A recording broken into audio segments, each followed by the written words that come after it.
Supposedly Mike is paying a punishment right now. All right, I'm going to cut you off. He just looks cool. No, I'm going to cut you off because I feel the animosity because I'm able to pull off this Dentec punishment. It's supposed to be a cowboy? Okay, like you were crawling through the desert having called Dan Deal beef. But that's also not a cowboy hat. Like Yeah. that's a hat someone from the Lumineers would wear. That actually cuts me to my core and hurts more than the actual punishment. But I think you look cool. Those nicknames were hard to pull off. Yeah, I'm sure. I mean, what are we doing? Roy brought Greg like 2 waters. And we call that a punishment. Whoa. It's 2 waters, 2 coffees, an ice pack, and an ottoman. Okay. All right. Yeah, no. I like real suffrage. I will say I did. the way you're holding the headphones, that does seem like it stinks. This is a true punishment. This is, how the last punishment was like, wow, that's a really cool like Pfizer racing shirt, but you guys didn't have to shop for jeans at a thrift shop. That's its own unique hell. And here, having to wear a cowboy hat, they haven't made functional headphones for a cowboy hat. This is not a cowboy hat. This is I can't put my headphones over it. Oh, wait. No, we're good. Oh, yeah, this is easy. You know whose fault this is, right? The Dallas Cowboys. UD? Udonis Haslem. I mean, from all I've heard of, he's the enforcer. He's going to come in and make people do the things that what's Mike doing? He wore this shirt in Mexico with me. This is not a punishment. I do love this shirt, and I love this hat, and I do look good. I should have known better than when Mike said, "Oh no, I've got a cowboy outfit that I can wear." Sweet. What is your punishment? What is I it? had to wear the mascot costume of the team that lost for me at the Dentec Bucket, and I had the Cowboys. That's you as a cowboy? Yeah, I'm a cowboy. And it's a cowboy. It's not just a cowboy, but What do you dress as, an asshole? A cowboy that Jeremy thinks is cool, and Chris is saying should be your new look. That all you've done is dress how you would normally dress and put on a hat, and a hat that's not quite a cowboy's hat. It's not quite a cowboy hat. It's not a cowboy hat. It seems like you guys are just jealous because I'm handsome. Well, yeah. Well, Tell noted. me about shopping. agreed with. Tell me about shopping for the thrift shop for jeans. Tell me about that. He went to a store that was the best thrift store in Miami and shopped for jeans that were probably like 160 I don't even know bucks. if you can what are we call it talking about? a thrift store. It's more of just a cool It's a vintage vintage shop. Vintage. It's Yes, vintage. that's Those are not synonyms. That's you stealing from Metal Art. Again, it's Udonis' fault. Well, He's going to be taught 2 lessons. That is Today's true. show, because I look really cool, and on the Magic City Fronton, when our Cyclones beat his Renegades once again. Down year for the Gades. I'm going to need you guys' help on all of this because Udonis is asking too much money to be an enforcer. You are a bad negotiator. You're just a terrible negotiator. You told the audience he was joining us. He signed a job, and now you're saying he's asking for too much money. Just bad negotiator. This is like the Charlie Sheen doc all over again.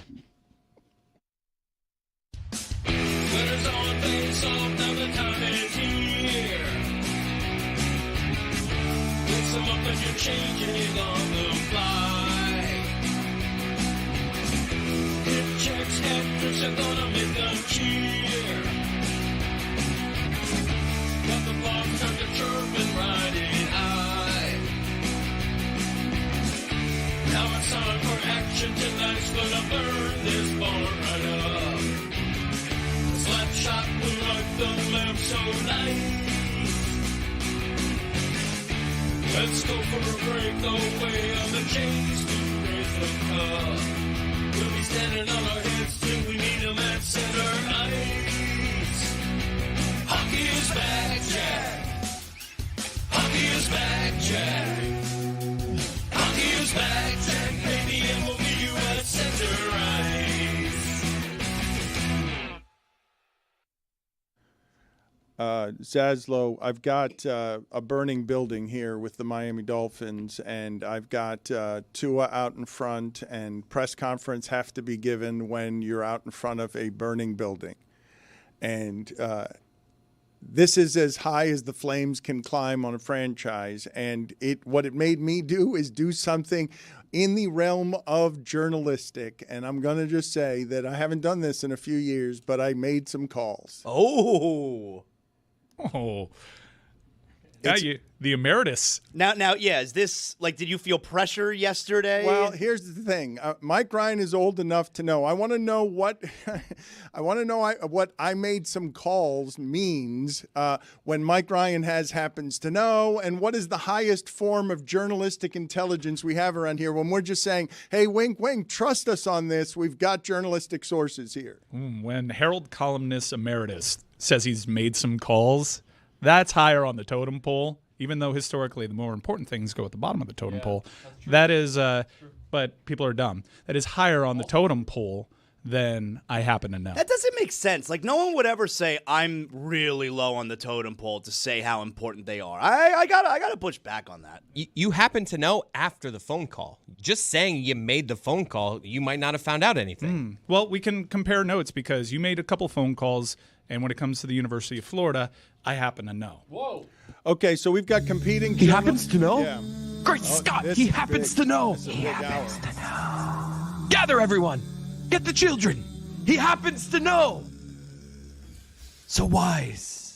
I mean, Mike's got some credentials here, Zaz, in that when Mike's reporting things, whether it's Messi to Miami, beating everyone around the globe as an insider, or from the insides of the business of football, where you're seeing, hey, James Franklin, $50 million?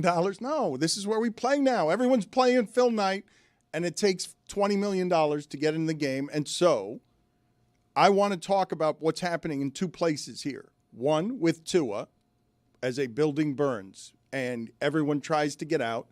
And how do you imagine, just even if I didn't make these calls, how do you imagine it would be to be Tua when everything around your franchise is everyone's about to be swept out to sea here, and Tua, you're going to end up in the backup lane as bad contract guy. Like, and it's all, everyone for themselves, and the moment demands real leadership. But how do you lead when you're giving a press conference in front of a burning building? And what you guys thought was gibberish yesterday in the press conference after the game, where he's saying, no, it's on me, it's on me, it's on me. He's talking about multitasking. What are we talking about? No, this was a huge overcorrection from somebody who's giving press conferences in front of a burning building. And the mistake that he made is, hey, I won the Chargers game. Not my fault. I won the Chargers game. Everyone else's fault. They don't show up to meetings. That's why we didn't make 2 tackles. That's why Jalen Phillips didn't make that tackle. Now.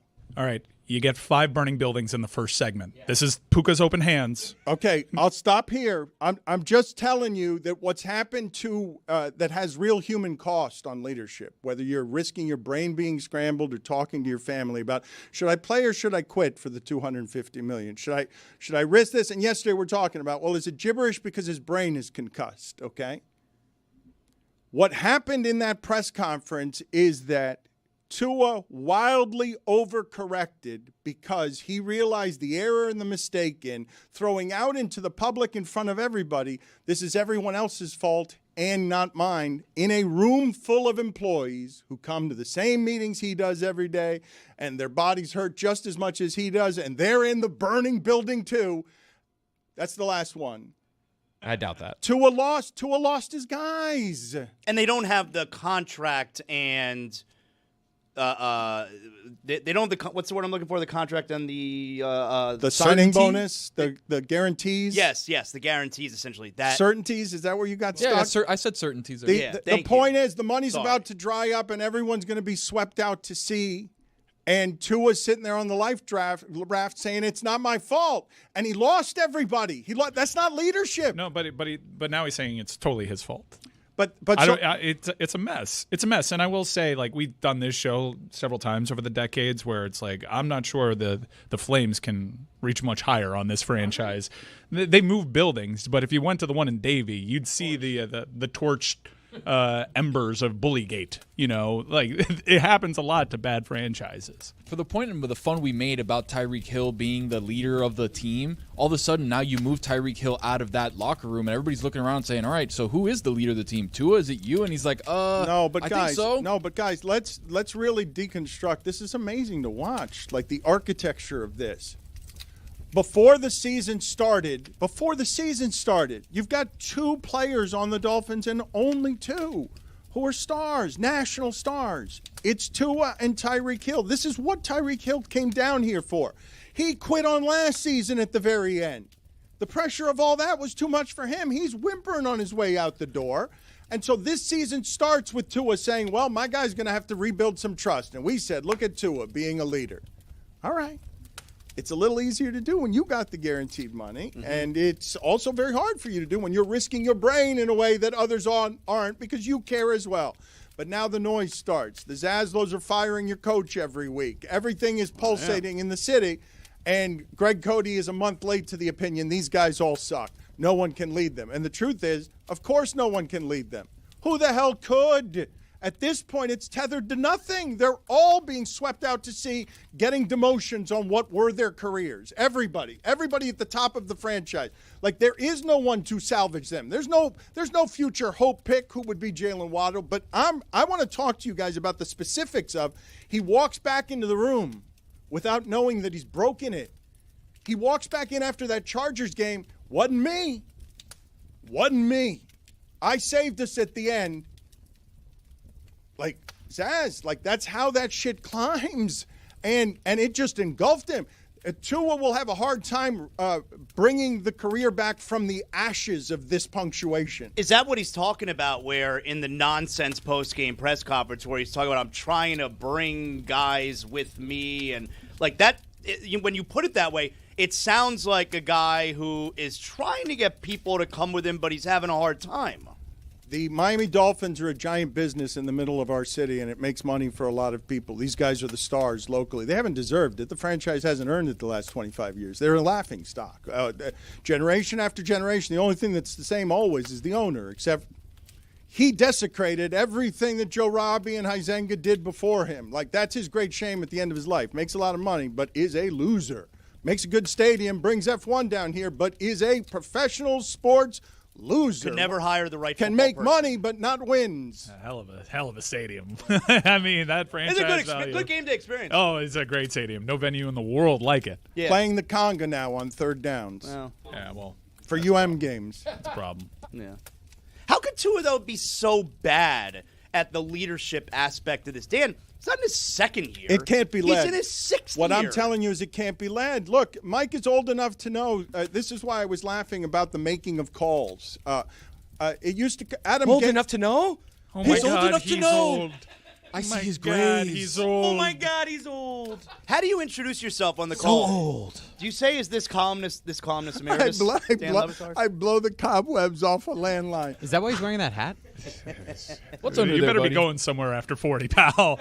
I need you to explain this one to me real quick. He's old enough to know Adam Gase came over to the Clevelander at one time when coaches to come kiss the media ring of how information gets brokered to protect your jobs. It's an Adam Gase reference. We're good.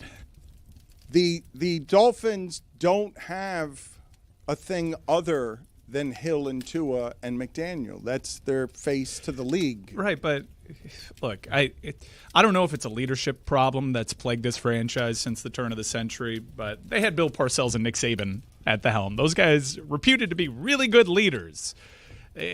Sometimes it's the dudes on the field. Okay, but it could also be as simple as Saban would still be the coach here over all of these years, and we wouldn't have had any of these bozos because he selected Drew Brees and made Drew Brees what Sean Payton made Drew Brees and never left Miami for Alabama because he loved it so much here. That was a doctor's decision that kept Saban from loving Miami because instead of 6-8 or 6-10, he was going to be able to be 10-6 every year.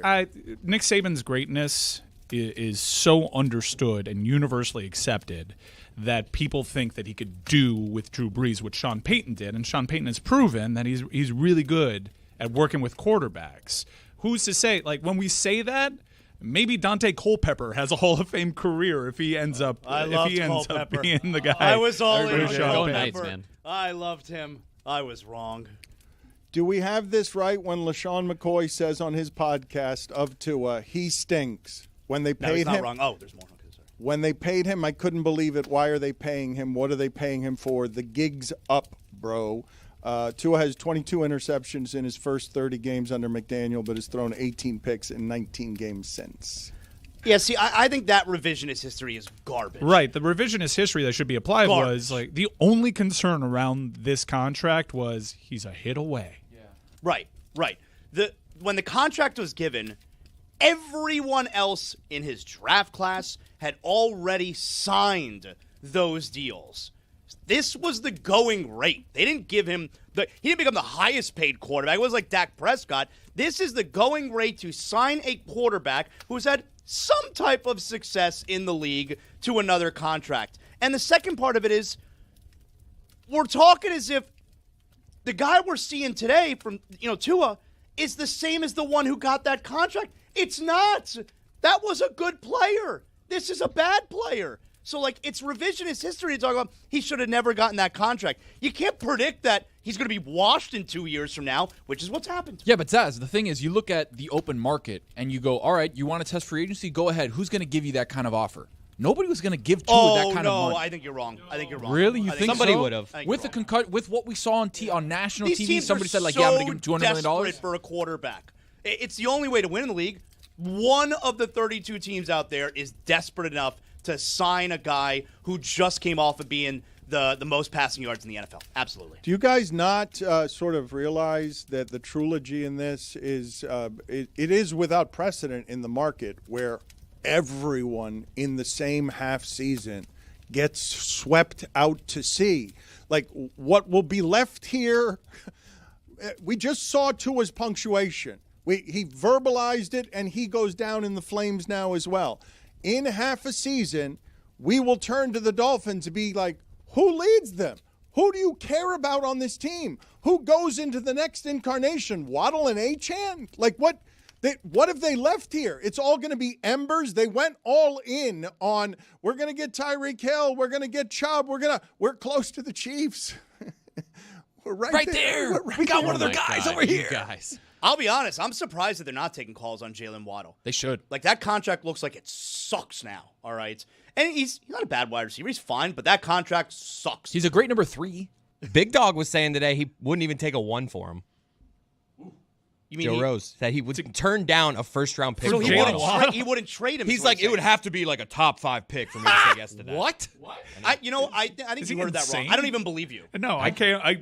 I'm with you, Zaz. I think you heard that wrong. Yes. That doesn't make sense. Might be time if that's Joe's take. Carrying water. I think you. Why are you making things up this morning, Chris? I'm not. I he's was not. listening. Listen to me. Big Chris, Dog wants a protected fish. Chris Cody loves Joe Rose, will always love Joe Rose. He comes in, barrels in every day saying this is what the Big Dog said. I don't know why the Big Dog has him on a leash, but Chris Cody didn't just have his own opinion there. As a lifelong Dolphin fan, no. He's going to recycle the Big Dogs. Let's just make sure we're clear on what Chris is saying that Joe Rose said. He would only trade Jalen Waddle for a top 5 pick. His first take was there's 3 guys on this team you keep. Paul, Achane, and Waddle. Who's Paul's Paul? the second-round left tackle. No. That's a good pick. The Dolphins last year, second-round pick, left tackle, Patrick Paul. He seems like he's going to be legit. I had no idea what his first or last name was. Patrick Paul. He's supposedly a good left tackle. So he's like, those are the 3 guys. on, you guys. And then his producer started Supposedly. pushing The first one he went with was Paul. Patrick Paul. No, Dolphin look, fans know Paul. Tony playing. Chris, you are doing the correct You guys are thing showing your there. ass here if That- you guys don't know who Chris- Patrick Paul Say is. him third. Chris, it's not what I'm doing. He's like their number 1. I would say he's the most keepable. That's on his blind side, though, to a lefty. It's true. Not as valuable. Go ahead. Chris, I understand your defensive posture. You are correct. Paul. Paul, Achane, and Waddle. Listen. You go Achane, Waddle, A Paul. law firm. Okay, listen. Chris, I'm just going to explain something to you real quick, just on what's happening behind you right now, okay? I understand that you are correct that Paul is indeed a redeemable Dolphin, one of 3 they have on a roster that has 50 more of those. And then Hollywood But pushes so- back. What about no, you got to no, give up just Waddle? Let me just finish for a second, Chris. Well, I kind of want to hear what Hollywood thinks.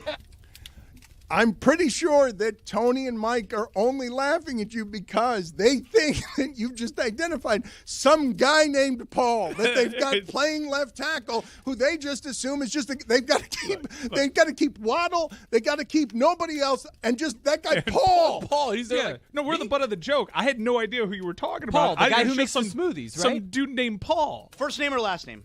Patrick Paul, left tackle, second-round pick last season.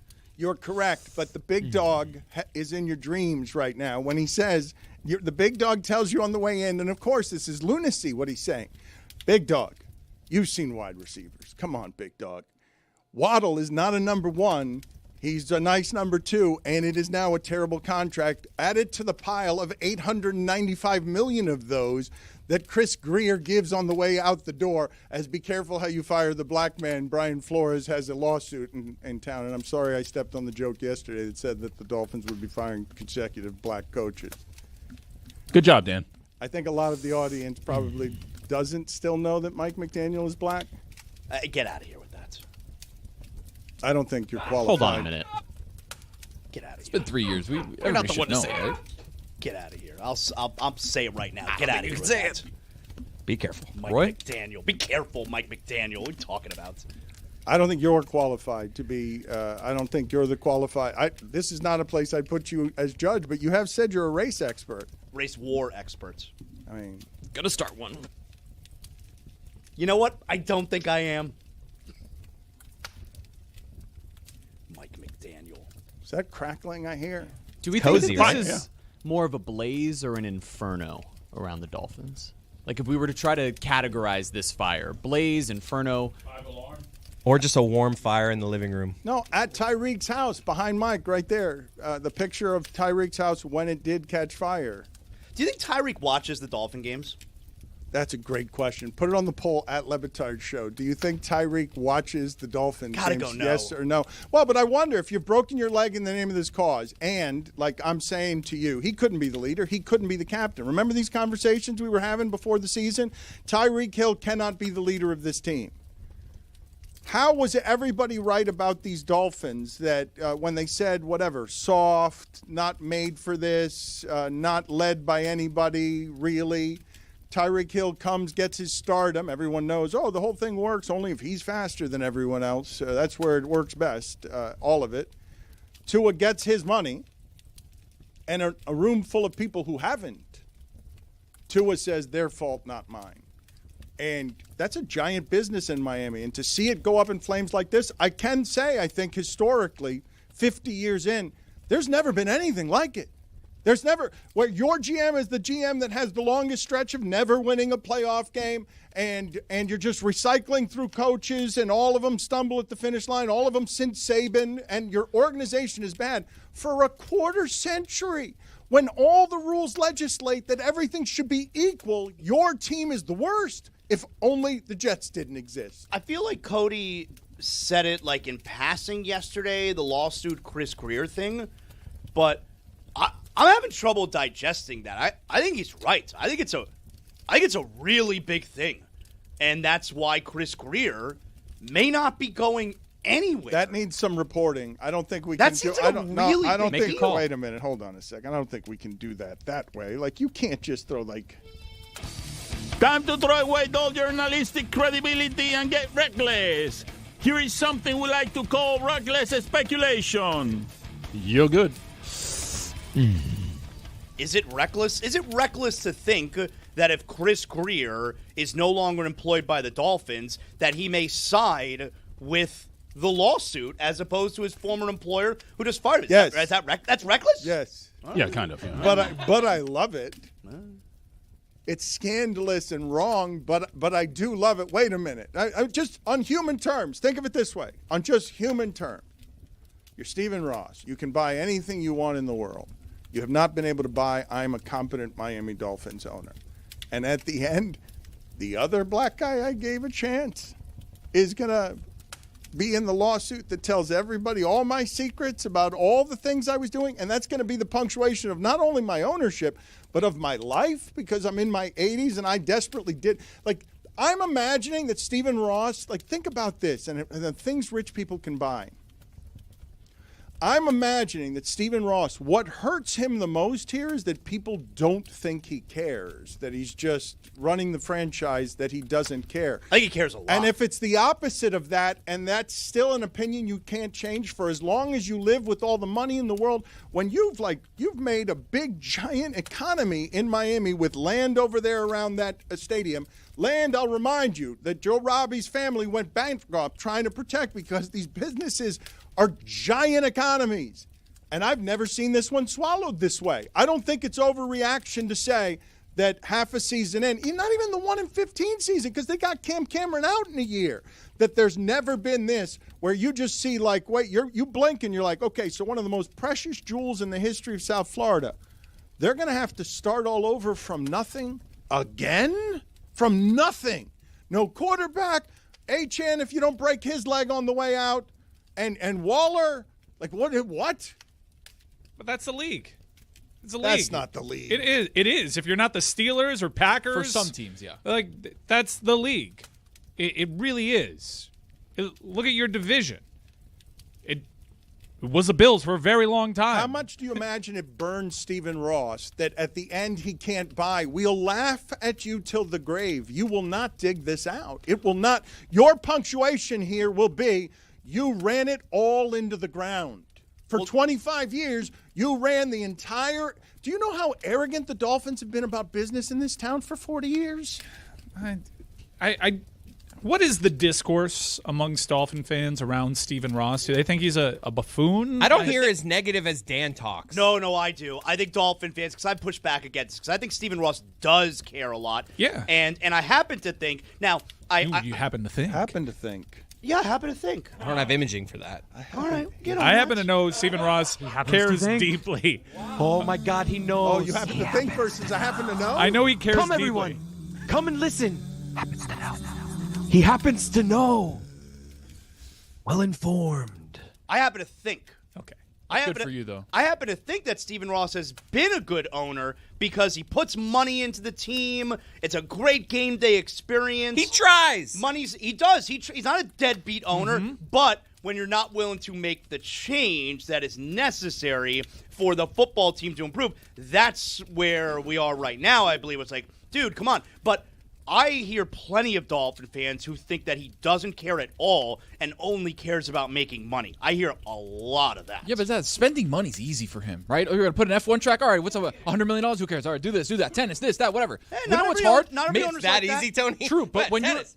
but when you're a billionaire, you can make things happen very quickly. You know what's hard? Firing your GM, firing your coach, giving a quarterback $200 million that probably doesn't deserve it. That's the tough stuff that he just doesn't do. Now, extra wrinkle, all right, in the whole lawsuit Chris Greer situation, that if he doesn't fire him, you know, let's keep him from talking. If he does fire him, are we sure that Chris Greer would then be Team Flores? Because they hated each other in the end. Everybody hated Brian Flores down here. Stop it. He can fire the GM and head coach. He will at the end of the season. You think there is no shot these guys are coming back? I'm concerned. No shot. Zero shot. The only thing that he'd be doing in firing McDaniels and Greer is making people online happy that it happened sooner than it will happen. Chris Greer was scouting Lenora Sellers and John Mateer this weekend. That's hilarious. He has to be there. I mean, looking at other GMs like can you believe I'm here? He would probably be doing that if he were out of work for the networking aspect because he wants to stay in the league.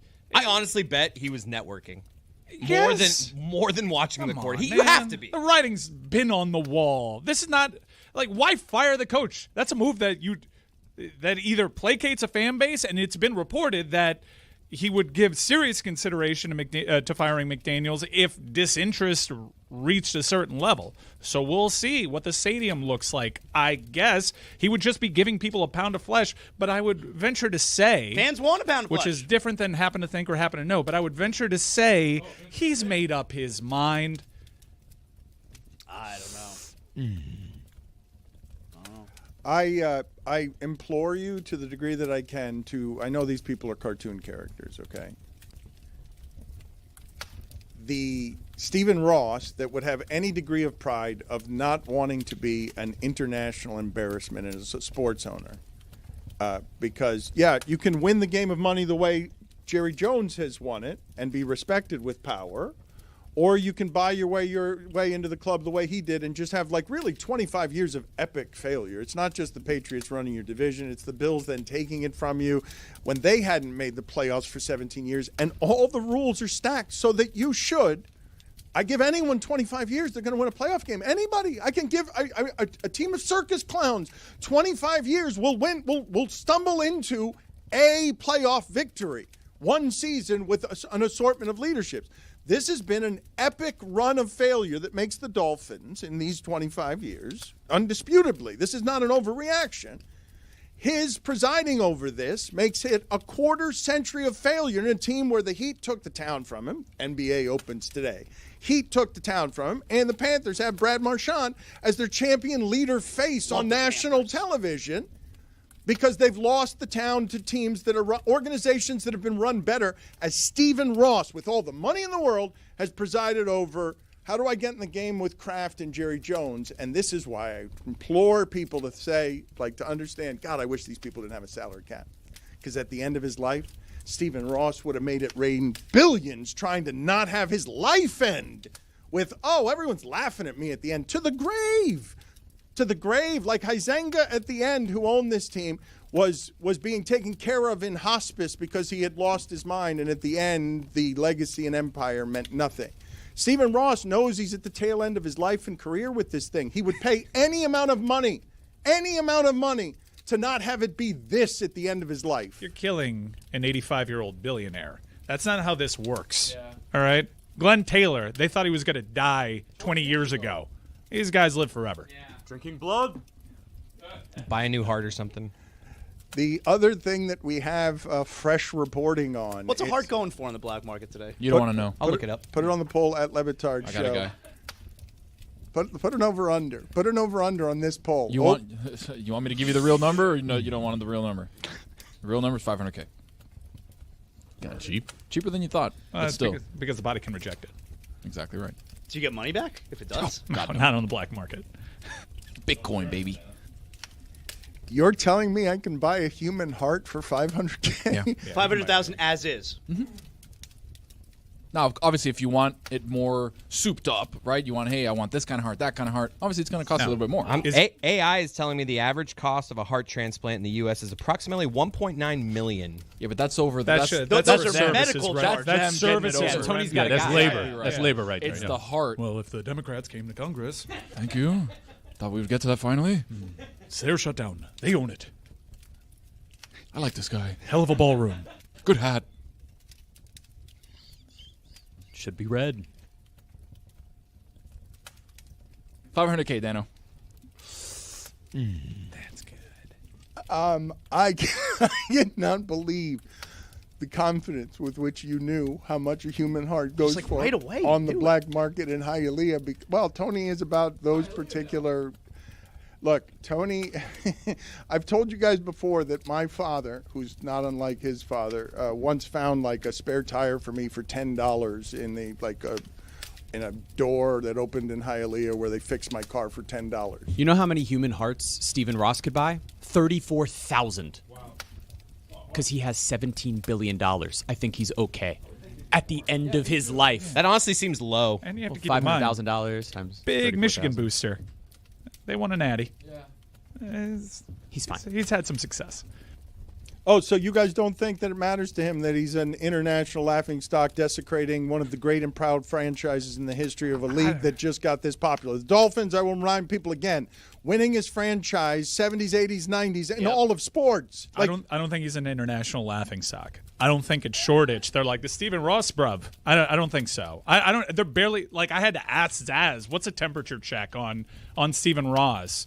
I think most people would say, yeah, the Dolphins are struggling, but Stephen Ross has done a pretty good job. Like, I remember what the conversation was like around Wayne Huizenga and how mad and sell the team. And yeah, you'll have segments of the fan base that'll do that whenever there are struggles. But I don't think the struggles are because Stephen Ross is, disinterested. I think he's super involved and is also trusting the people that he's hired. And he just hasn't made the right hires. That's the business. Only 4 franchises consistently over our lifetimes have been in the conversation routinely outside of a couple seasons here or there. Well, and people down here treat it differently, right? Like, if you look at the way we responded to Jeffrey Loria, it was because they were selling high on players. That's not really ever what happens with the Dolphins. Like, they let things run their course, whether it's coaches or players. And most fans look at it as like, oh, man, I'm sad this didn't work out. The bigger criticism would be holding on to guys for too long, whether that was Ryan Tannehill or now Chris Greer at GM. Well, let's look at his scandals, right? Bullygate happened on his watch. That was bad. He put together a council that featured Curtis Martin, and they had like a call. But his other... They've never got together. Pablo needs to find out about this. We've been trying to find out for years. We don't believe there was ever a meeting of that task force. He's got this Brian Flores thing, which is adjacent to the pursuit of the greatest quarterback ever. Yeah, the offensive line coach who was snorting them grains with the stripper. Oh, yeah. Chris Forrester. That was a fun night to work at WSBN. Grains? Yeah. So you're saying that's when it gets stuck That's what the kids call him, man. Got that big grain. Cocaine is grains? That's what it was his words, not mine. Yeah. What? What do you mean, what? That was a I didn't crazy say it. video. Are you looking at me? I think of Bruce Sherman more negatively than I do the Dolphins. Yes. Relax. I do. Easy. It's just like sideline reporter. You sit this one out. They haven't spent money. I know that they don't draw attendance. They're so better. They've hired I know. president of baseball operations that actually knows what he's doing. Okay, a couple years ago, the Dolphins had a cup of coffee being good too. Like, don't get excited over like one good half a season. Like, I'm just saying. No, the Marlins are better run. That's crazy. Whoa. I disagree. I I mean, would push back on that. It's an amazing narrative shift because Bruce Sherman wasn't spending any money, and he brought in Derek Jeter. No, and it I'm was just a saying. disaster. I'm just saying over the last 12 months. I'm going to say over. I mean, it's small. Okay. Okay, it's a tiny sample. Okay, but what you were saying 2 years ago was Stephen Ross. You got it, man. Congratulations. We can just look since did it. since Bruce Sherman has been here. How many years has Bruce Sherman been here, Jeremy? What, 10? They've got a couple of 2018. They've got a couple of playoff appearances. That's exactly right. I would think the Dolphins, It's harder to do in baseball. The Dolphins also have a couple of playoff experiences. I think over the last 4 years they but had the same No, amount. but I don't want to speak for Jeremy. He can speak for himself. You haven't been paying attention to the last 12 months if you think this is still a poorly run organization. That's all. That's all From I'm a front saying. office perspective. Like it really is. And we'll see what happens this offseason, like what supplements are put in there to add to what's been going on. But I if you like look at Bendix. I'm pushing organization in the Dolphins. Like I think that's the frustration, right? I'm And pushing back on Dan at just like I don't know what I'm doing. I might be wrong. I don't think of Stephen Ross as the main problem. The Dolphins with have won. The Marlins have won 2 championships, and with no payroll, not with equal payrolls, with no payroll, and a pandemic season, they've made the playoffs twice. It's ridiculous, but it's harder to do than the Dolphins make it look in football, where over 25 years, I'm not kidding when I tell you, I could just hire a team of circus clowns in 25 years. I'll win a playoff game. A playoff game. One wild card playoff game. It's a crazy epic fail at the end of Stephen Ross's career. The Browns won a playoff game. That's true. Marlins won a wild card series.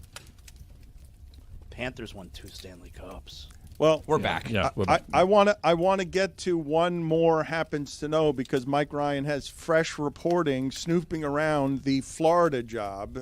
Billy Napier, I mean, I thought that was a pretty seismic change. We've got 3 great jobs in this state and 2 decent ones. And at FAU and FIU, people who keep trying to build their way to what Cristobal gets to be a part of. But Florida getting rid of its head coach as a standard setter in the middle of a season saying, we beat Mississippi State, but no, we need to climb to where, ridiculously, Missouri and Vanderbilt are, where we're a more serious competitor and threat to Alabama. Florida has fallen behind, knows it, and so guillotines somebody because the building was burning there too, and the stakes there in Gainesville, they've just told you what the standard is. It's higher than it is at most places. They'll pay for someone to go away. Middle of a season, get out of here.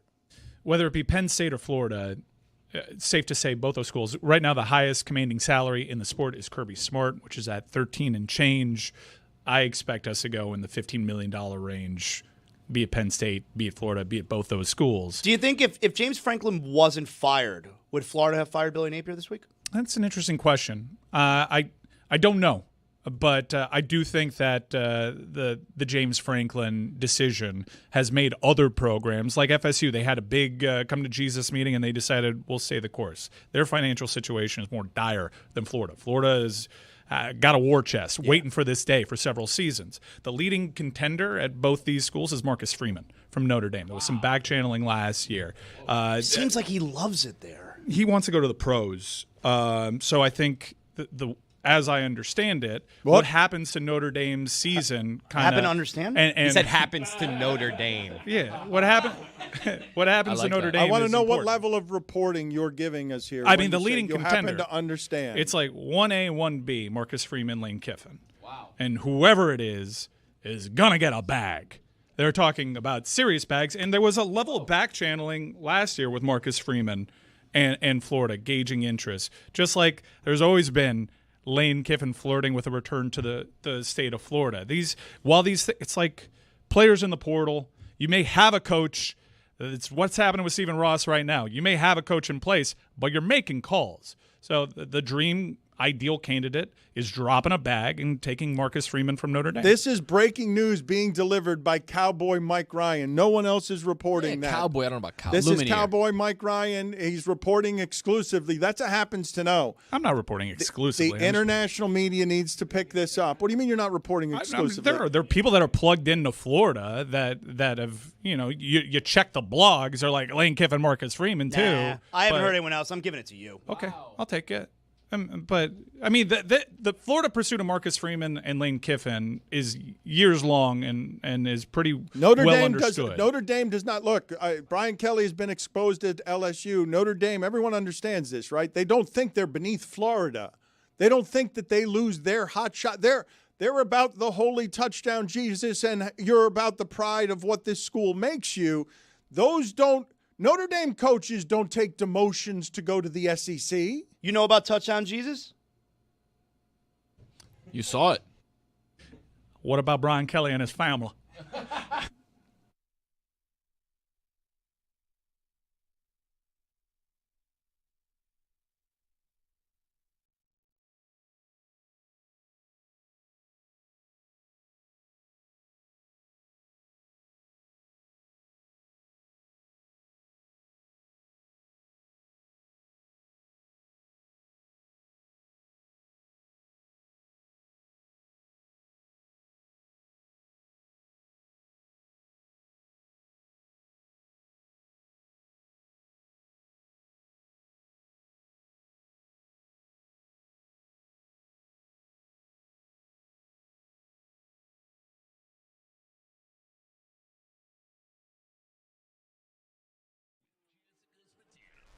After a blank space on the calendar, Formula One is back in Azerbaijan despite its reputation for tight corners and narrow roads. F1 is putting a sprint race in Baku. On Saturday, Charles Leclerc is fearless in pole position as the sprint begins. But at the start, London boy George Russell delivers some karma to Max Verstappen, making him a move to push him wide. Max is red, but George says, "Don't blame me." Number 22, Yuki Tsunoda clips the wall and loses a tire after just 2 laps. At the restart, Sergio Perez has a lead with 5 laps left. It's time to go. Checo wins the sprint race, but Max and George have bad blood when the race ends. You guys see what I'm doing yet? Will there be vigilante shit on Sunday? This Max, is amazing. You need to calm down because it's lights out away we go in Baku. Sparks fly, and Verstappen is driving like he's in a getaway car and pulls out into the lead. Long story short, Nick DeVries has a glitch and a safety car ensues. Perez is in the lead after a slew of pit stops, but he's not out of the woods yet. The one driver, Max Verstappen, has speed, but that's when Sergio Perez says, "Bye-bye, baby." As the race ends, Esteban Ocon goes into the pit, but the mastermind race organizers have let press onto the treacherous pit lane. This is why we can't have nice things. 7-time champion Lewis Hamilton finishes 6th. The last great American dynasty, Haas, finishes out of the points, but today was a fairy tale for Sergio Perez. Verstappen finishes in 2nd, which is better than revenge. 1-2 for Red Bull is nothing new. They don't have champagne problems on the podium, but the anti-hero Max Verstappen is only ahead in the Drivers' Championship by 6 points. Fernando Alonso and Taylor Swift rumors are swirling. Long live Formula One. Max Verstappen has won the Drivers' Championship, but we still have 4 races to go. In Austin, Daniel Ricciardo rides a horse named Horsey McHorseface into the paddock. Zach Brown accuses Christian Horner of cheating, and Fort Lauderdale's own Logan Sargent will join Williams in 2023. During quali, Carlos Sainz takes the fastest lap while his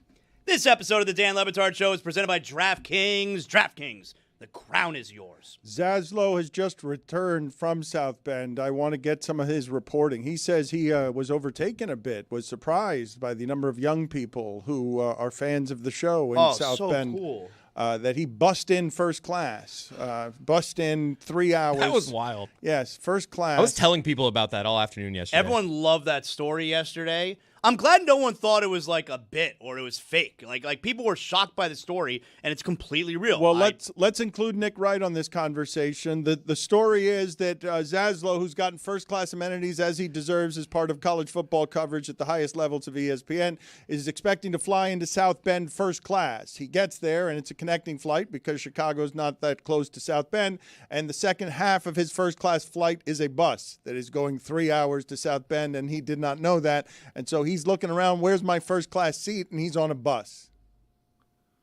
Well, I'd love to feel badly for him, Dan, but I'm in a bad way.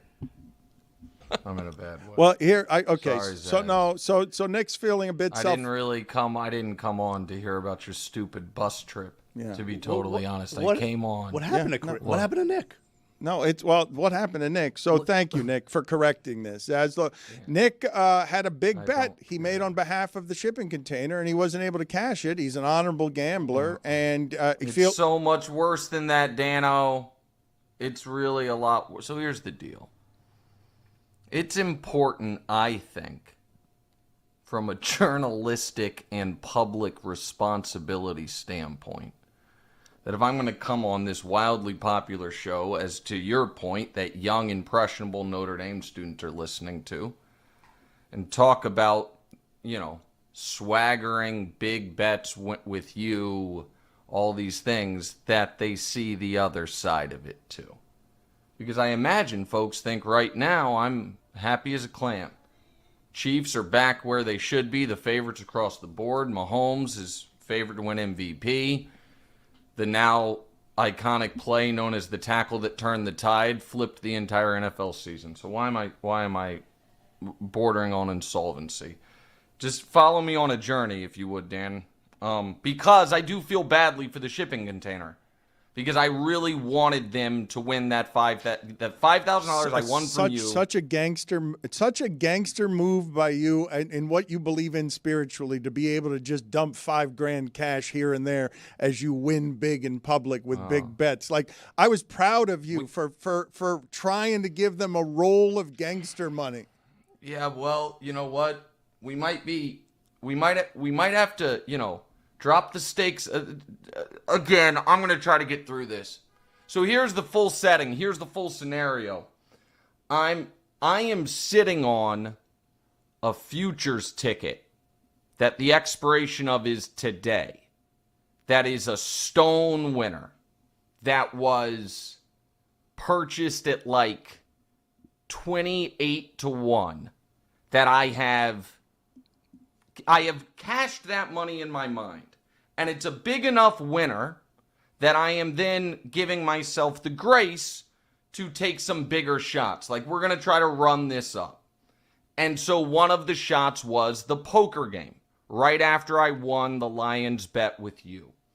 And that poker game was bigger than I can play in. I told you it was at a billionaire's penthouse. That was not a lie. I told you I thought I had an edge in the game. That was not a lie. But it was bordering on irresponsible to play. But I have this, this piece of equity in this futures ticket that even if I lose, will cover almost all of that night. And I did lose. And because of that, I wasn't able to give the shipping container $5,000. But crushes you. Like, for people who think it crushes me. Oh my God! And it crushes me even more when I knew it could have been Billy's goodbye present. I'm watching you cry, talk about Billy Gill. I'm getting emotional, and I almost, and thank God I didn't. I almost texted you after I saw that. Just give the whole thing to Billy. We'll be fine anyway. He's fine. He got paid. Yeah, he can go to hell. Okay. All right, but wait, guys, and I'm going to try to get there, but I want to do this story justice. But again, I'm okay. And then this weekend, I do as I do often, not always, but often, because I'm a reverse hedger. I don't emotional hedge. I don't hedge bets. I actually just go max pleasure, max pain. So I made a perfect Chiefs weekend parlay, which that is the Chargers losing, check. The Chiefs winning, check. And what's the last piece of that to put them in first place in the AFC West? Broncos losing. The Broncos losing. Oh my God! Had I mentally spent that money, maybe. Was I aghast and agog at so many things down the stretch of that game? You've got to be shitting me, Nick. You were agog?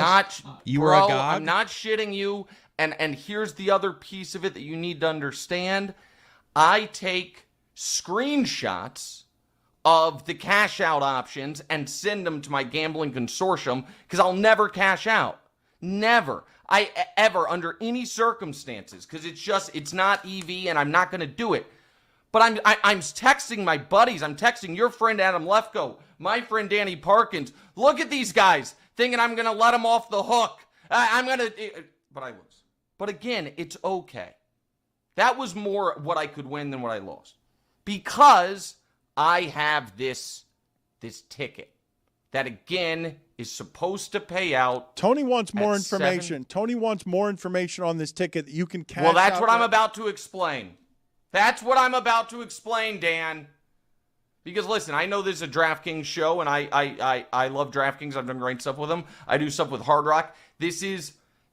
But there are certain types of wagers you can make that DraftKings and the traditional gambling outfits don't offer, which places like Kalshi and Polymarket have started to do, which is futures contracts. You can basically be like, hey, will Joe Buck say safety on Monday Night Football, and, whatever it is. So I dabbled in that about 9 months ago, and I hit a nice win on a few things to where that was a real amount of money. And there's like a sports media piece of it that it's not a very vibrant market, but like, for instance, I smashed the over on Pablo Torre Peabody Award mentions post him losing it because the marketplace thought, well, he won't keep mentioning this. He didn't win the award. So that was like over under 5.5 in 2025. That cashed by August. So I've got a real amount of money in that account. And I bet no on a bet that I will tell you what it is in just a moment. And no was trading it when I bet it at 7 cents a share. If you guys don't know how it works, a winning bet pays 100 cents, a losing bet pays 0. So it trades like a stock market. So they were saying basically it had a 7% chance of happening. And as of 2 days ago, that was at around 91%. And this was how I was going to pay off the poker debt. And that bet was prior to the start of the 2025-2026 NBA season, will Stephen A. Smith do another media tour about how LeBron bullied him? And he couldn't wait a day. And tour means more than one appearance. Can't just be said in passing. And the day before the start of the season, I got to watch this guy go on and say they didn't have the right camera angle. I gotta watch. I gotta see the pivot, and then all of a sudden 7 p.m. in Brooklyn, and realize my empire is crumbling because of one man's inability to take an L. And Dano, I'm in a bad way. Yeah, that's all. So he suffers these things, Chris. If you think that Nick Wright is fooling around, he is looking for market inefficiencies unemotionally throughout sports. This is a clinical. Made a Chiefs parlay. But it's a clinical business to him. It's not because he believes just that the Chiefs are that great. He thinks that he's exploiting an easy advantage. The Chiefs bet is an emotional one. That's not analytical. I'll be honest. Most of the other bets are pretty analytical. The Chiefs parlay wasn't. Again, guys. No, the Chiefs will slaughter a team and then be kneeling victory formation with 4 minutes left in the game, and they'll pull Mahomes out in the third quarter because everyone agrees, even Pete Carroll. Yep, let's wrap this all up. They're a great deal better than we are. Yeah, you had all that coming, and I was loud wrong for 3 weeks in doubting that it would be back at all. Yeah, but on the bright side of that, Dan, you're not broke. So, listen. We have to rebuild. Okay, so this is how it is. All right, so you're going to chase it now because you're in. Well, you can't not. I mean, you can't not, man. I mean, I mean, here's a question. I'm gonna text this to Chris Cody, and he won't even understand it. And Cody, don't put this on screen but I just want you to see it. And let me see if the time is even on there. Because what I'm texting Chris Cody is a picture from 1:30 in the morning of me playing a game called Deuce to 7 Drama Haw in a crypto poker casino. Okay, I'm looking. Yeah. I mean, that, by the way, I mean, are you sending him an amount of money, a screenshot? No, I'm sending him a screenshot of a winning hand.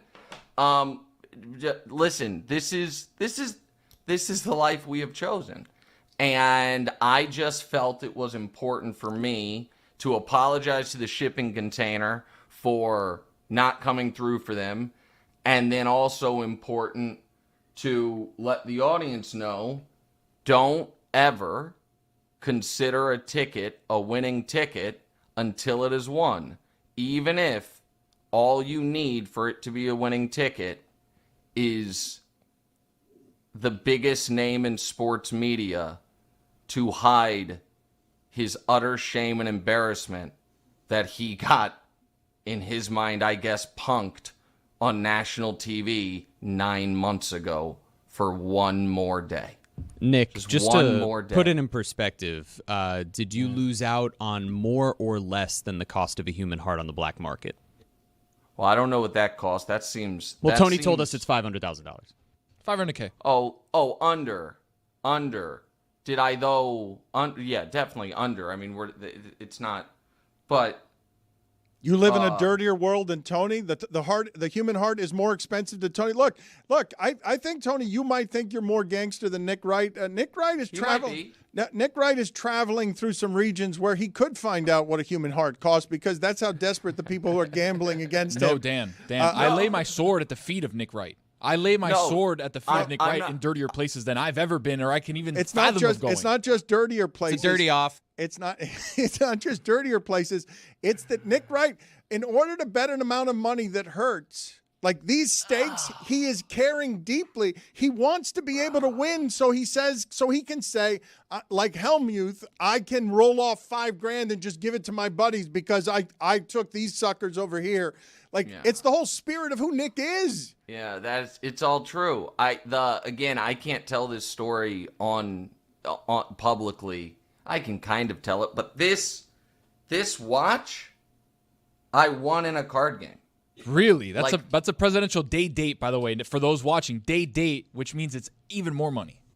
Yeah, with the onyx face and the baguettes. Yeah, I won. Are those factory or are those not factory? Are they aftermarket? No. This is factory, okay, but good. I'd love a top 5 list of Nick's top 5 things he's won in a poker hand. No, most valuable jewels, baubles, symbolic jewels. This is number one. By a lot. And I'm glad I got to show it and tell that story, because I'm about another 10-day downswing away from having to, you know what they say about fancy watches? What do they say? You're kind of costing yourself money by not getting one, because they only go up in value. And I'm about 10 days away from having to test that theory, Dan. Find out. Tony, I don't know. I mean, you clocked it right there. I mean, you can on or offline make me an offer. We can see. It's more than I can offer you. I know what it's going for right now, and somebody would buy it for, not the money I have. You saw him clock it? You saw him say $70,000, $75,000? How did he read it on your face, or did you say it? Oh, well, no, just the way he snapped, knew exactly what watch it was. A man that can do that knows about what the going market rate is for it. Yeah, that's about 70, 75. If you go to a dealer, they'll probably low cut you, tell you 50, but you don't want to do that. Clock that watch. No. Yeah. That I didn't even turn on phrase. How was your bus trip, Zaz? I mean, Zaslow, just be quiet for a second. The story that Nick Wright brings us. Just ask Zaslow a question.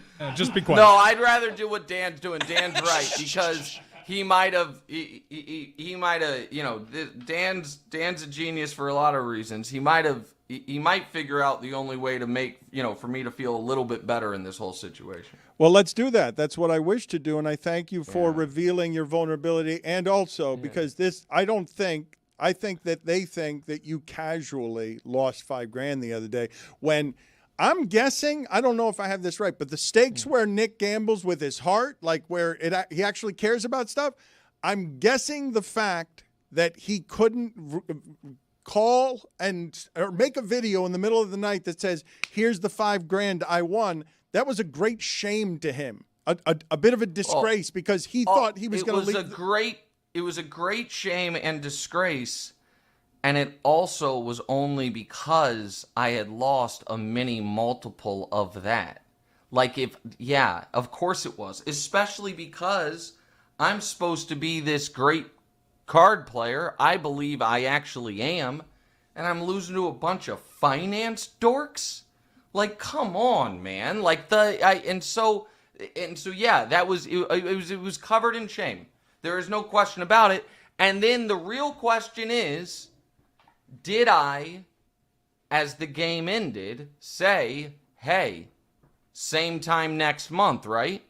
And the answer to that is, of course, yes. Well, so this is where we have this is where we have to figure out what the stakes need to be, because before we were going to do white Corvette. I don't know what happened with that, but now we've got to start putting some. If you're going to chase it, and we're going to. So basically, all right. So okay, yeah, all right. So what if Nick? What if this show, and by that I mean Dan, puts you in the game, and we do a little 50-50? We stake you. Yeah, we stake you. So I don't do. So here's the deal. That's actually so I got again, again. I hope the audience likes this. I don't know. I got invited. There's a stream, a poker stream out in LA called Hustler that they play varying size games. And anywhere from like a $5,000 buy-in game to they have a game where everyone at the table sits with over $1 million, like insane wealth, right? I got invited to a game that basically you would have to have $250,000 to play and to feel comfortable. And I had folks, once they saw who the lineup was, offer that exact thing, to buy pieces of my action, to stake me. So I put up 50, they put up 200, and then the split goes 80-20 their way. I don't like doing that because I don't feel like I play cards. If I feel accountable to someone else, I don't think I play my best. I feel like I don't make a move that I think is a smart move, because if I'm wrong and it looks bad, will the person think I dusted off their money? So I try not. I really only play with my own money. And I really wish that wasn't the case last week. I wish it was all Dan's money. That'd have been sick. Oh, not my problem anymore. This guy's trying to bet white Corvettes for a lark. I don't know. I mean, I guess Dan's been rich for a long time. Yeah, he's serious about this. Let's figure out how to do this. I want to continue to raise the stakes. I will no longer bet against Kansas City, though. That would seem to be foolhardy at this point. Well, I mean, there is that, and that is, and listen, I mean, there is some solace. There's double solace. One is for my child's heart of my hometown team, the only sports team I've ever truly lived and died with, being back to greatness. That makes me feel good and pure and awesome.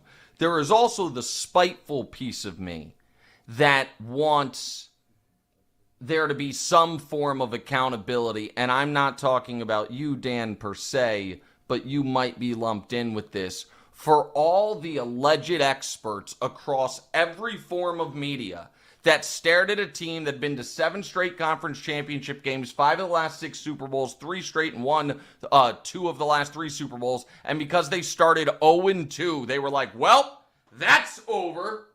Clearly they're broken.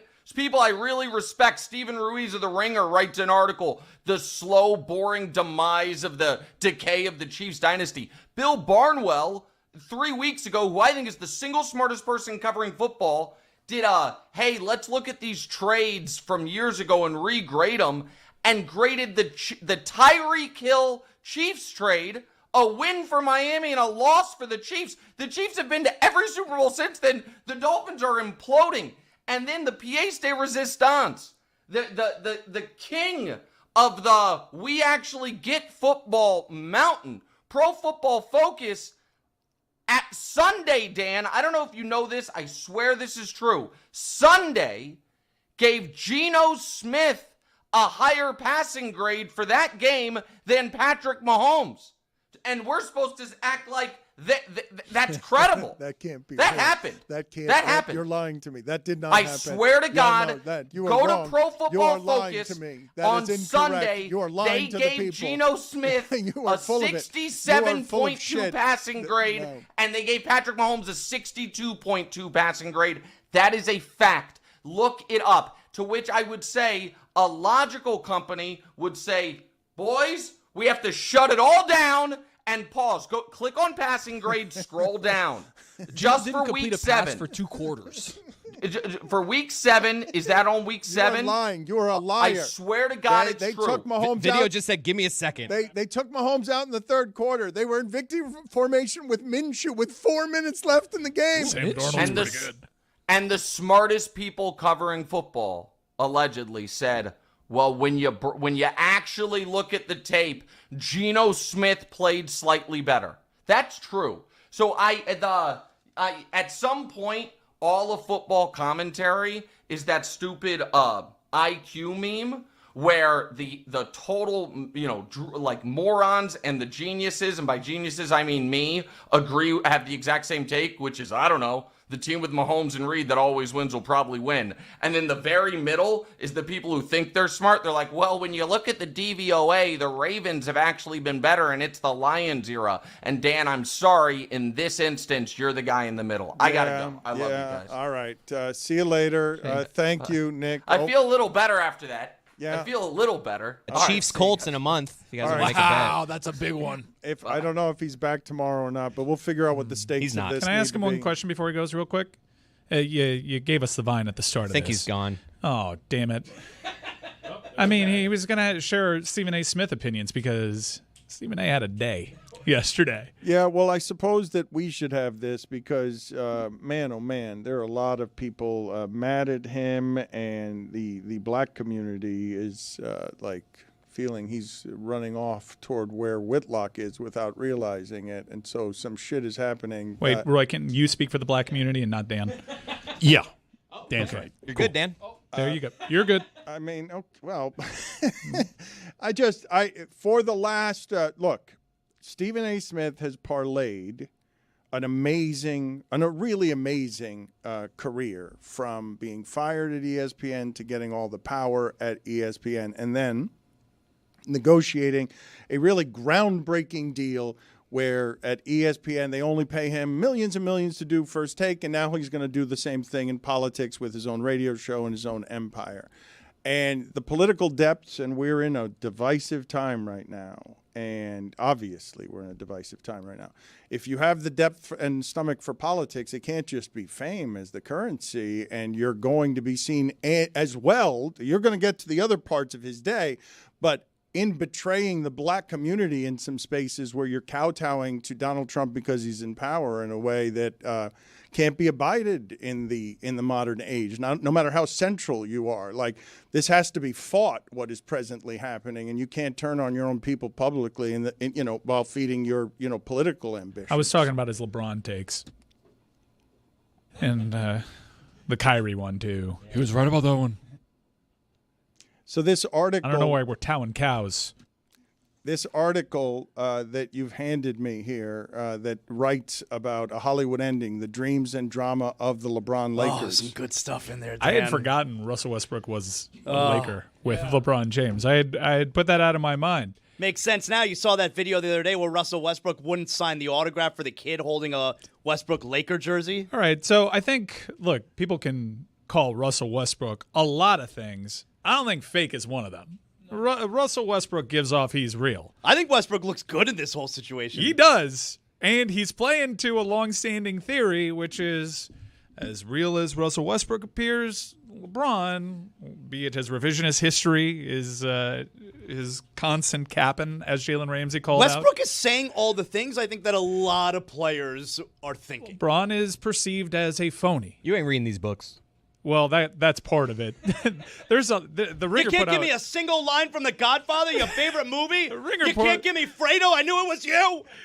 If you like the juicy NBA locker room gossip stuff, and if you like stories about LeBron being a phony, The Ringer just gave you catnip with this incredible story that apparently all came to a head revolving around this speaker series that the Lakers had put together. They had Kendrick Lamar show up, and they had Dwayne "The Rock" Johnson show up. And 6 months after the Academy Awards controversial slap between Will Smith and Chris Rock, they brought in Will Smith to speak to the team. And Dan, I have done you the service to highlight some of these incredible exchanges. The writer did such a great job with this article in The Ringer that I think we should let him paint the picture here. So can you please turn to the part where they get to the this genius series that Rob Pelinka had organized for the Lakers leadership, their players, as sort of like a galvanizing moment for the team as they got off to a slow start that season. Okay, you're going to have to help me, Mike, because you guys handed this to me. I did help you. I highlighted it. Okay, but I'll turn to that page, Dan.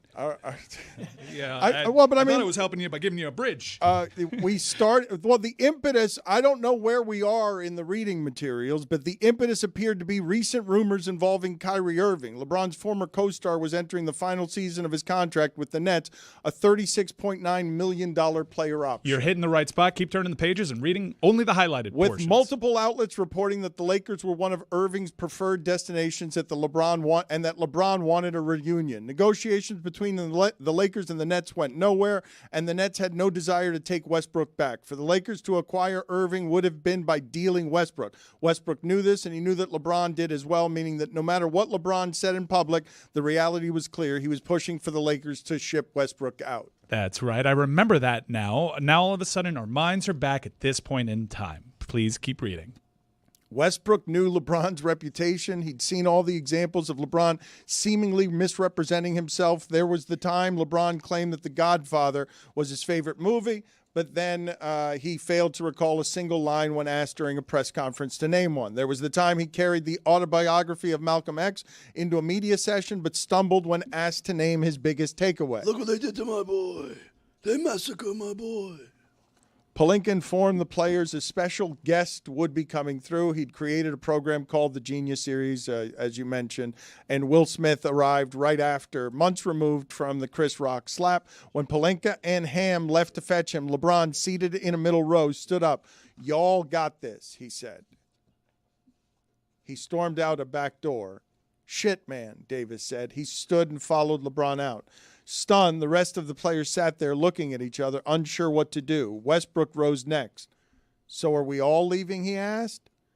"Nah, Russ," said Patrick Beverley, a brash veteran point guard the Lakers had acquired. "We got to stay." Leave the gun. Grab the cannoli. "Them two guys can do whatever the fuck they want," Beverley said. "They won a championship."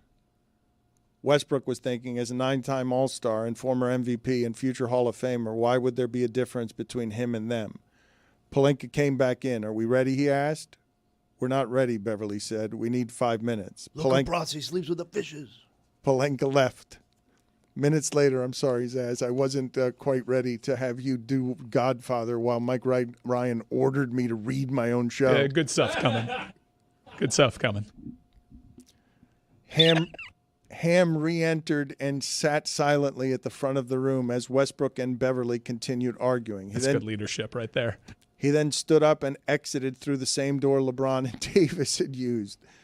Soon after, he returned with both stars. Next, Ham went to get Pelinka and Smith. When they all returned, Smith was greeted with smiles and daps. He opened the floor for questions. LeBron was first.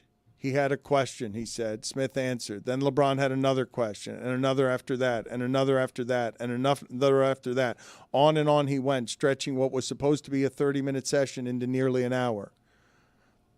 The same guy who was trying to leave is now quoting back movie lines and going through the guy's whole life story, one attendee recalled thinking. Seating it in the third row, picking at a bowl of fruit, Westbrook watched in disbelief, shaking his head and rolling his eyes every time LeBron spoke.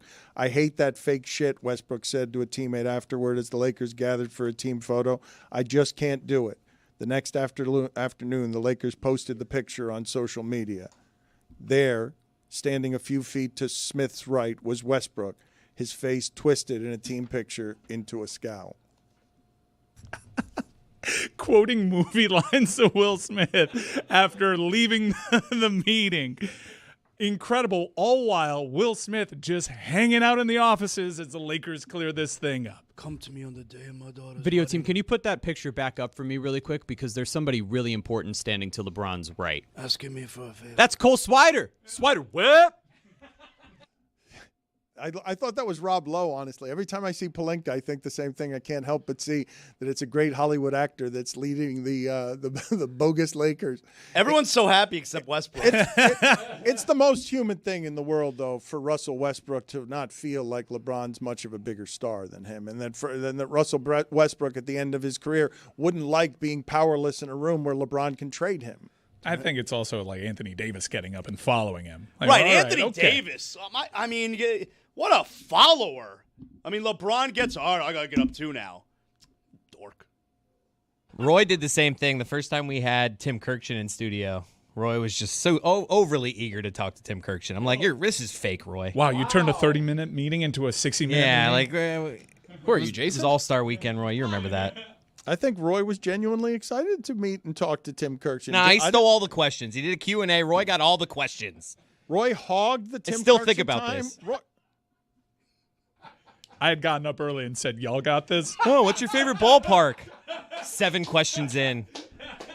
Let me get a question next time, Roy. Roy, what do you remember? How would you defend yourself on this front? Did you hog all the Tim Kirkchin questions? I can't defend myself. Wow. Indefensible. There's a picture out there of me, Roy, Billy, and Kirkchin together. That was the day. I got up. Tony followed me. So y'all got this, right? Bimmel was like, I'll get him. How human is all of that? LeBron didn't want to stay an extra hour at the facility to be with Will Smith, and then I mean, the intimacy of that is cutting on both counts because I think most people. LeBron has spent 8 years with the Lakers. It's longer than any other team he's been with. Westbrook toiled in his shadows while winning an MVP and being a great player. And at the end, LeBron got 8 years in L.A., and Westbrook bounces around on the fringes of the league when that was an MVP. And I get how the human dynamics of all of that would make Westbrook feel like LeBron had gone full Hollywood. A scowling, angry, as if there's any other kind, Russell Westbrook picking at a bowl of fruit because he is now in a meeting that has gone into 60 minutes when it was supposed to be a short thing, while LeBron is rows in front of him after threatening to leave, saying, "Welcome to Earth." I'm Mo Green. I made my bones when you were going out with cheerleaders. That's a great point in the movie. How will this stick to LeBron on Just adds to the lore. Hollywood phoniness at the end? He needs to lean in. I think LeBron's biggest issue, even dating back to wanting to wear the black hat because everybody hated him, was he obviously cares a lot what people think. You're at the age now. You're north of 40. Aren't we supposed to let some of that stuff go? I'm not saying stop being phony. I'm saying embrace your phoniness. Make it part of your character. Like, work with it. Be someone that laughs at the joke too. There's this photo. Roy, I think this is That's advice. the day. This is advice for you that Mike is giving. Wisdoms from the back row. Be the one who laughs at the joke as well. I am told that you hogged all of the Tim Kirkchin time. Desperate Billy still resents it to this day. Might have cited as one of the reasons that he left. Look at Chris Cody right in the middle there. Tony and Mike not pictured. And Lorenzo can talk, boy. Lorenzo, I didn't let talk. Tony and Mike went out out of the side door like LeBron and We worked at the Cleveland. I went for happy hour. Got one of those umbrella drinks. Chris, Just when wanted did to you- ask one question. When did you switch from the backwards hat to the forwards hat? Good question. When you became EP. Yeah, that day. that is really what you did. That's Hat goes this That- way that- now. We need that hat to go this direction. Guess it's time to grow up. Colin Cowherd would be proud. Yeah. That's the last time I remember the Dolphins feeling this way. Was Cam Cameron we need the thumbs to go in this direction. Well, that'll fix it, Coach. This is your version of corporate Chris? That is how Chris rose into the position. He took his backwards cap and put it forward. Zaslow's on the climb. Zaslow's vying for the same position. He is a rising star. He just came back from South Bend, and all he came back with, you will not believe how many people listen to your show in South Bend. It's true. A lot of people passing by the Airstream studio just yelling Thai food. It's your signature phrase. Be careful what you say. There's Corporate Chris. That's how he rose up the ranks here when he followed Corporate Mike into the abyss. And for 6 straight months, he decided he was going to be someone who wore his cap in this direction. Best I ever looked. Right there. I use that photo often. I miss Christmas. What do you mean often?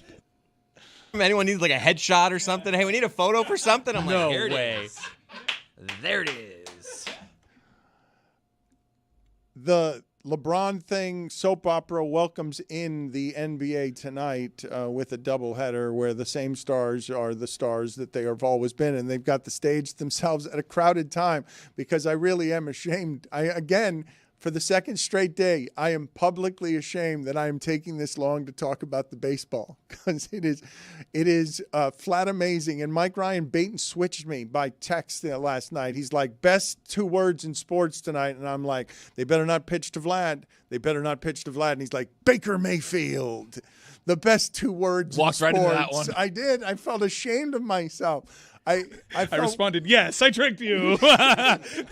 Best 2 words in sports, and I immediately want to talk to Ron. My analysis is they better not pitch. He's supposed to be a Mariners fan. I was devastated. Baker kept missing high all night.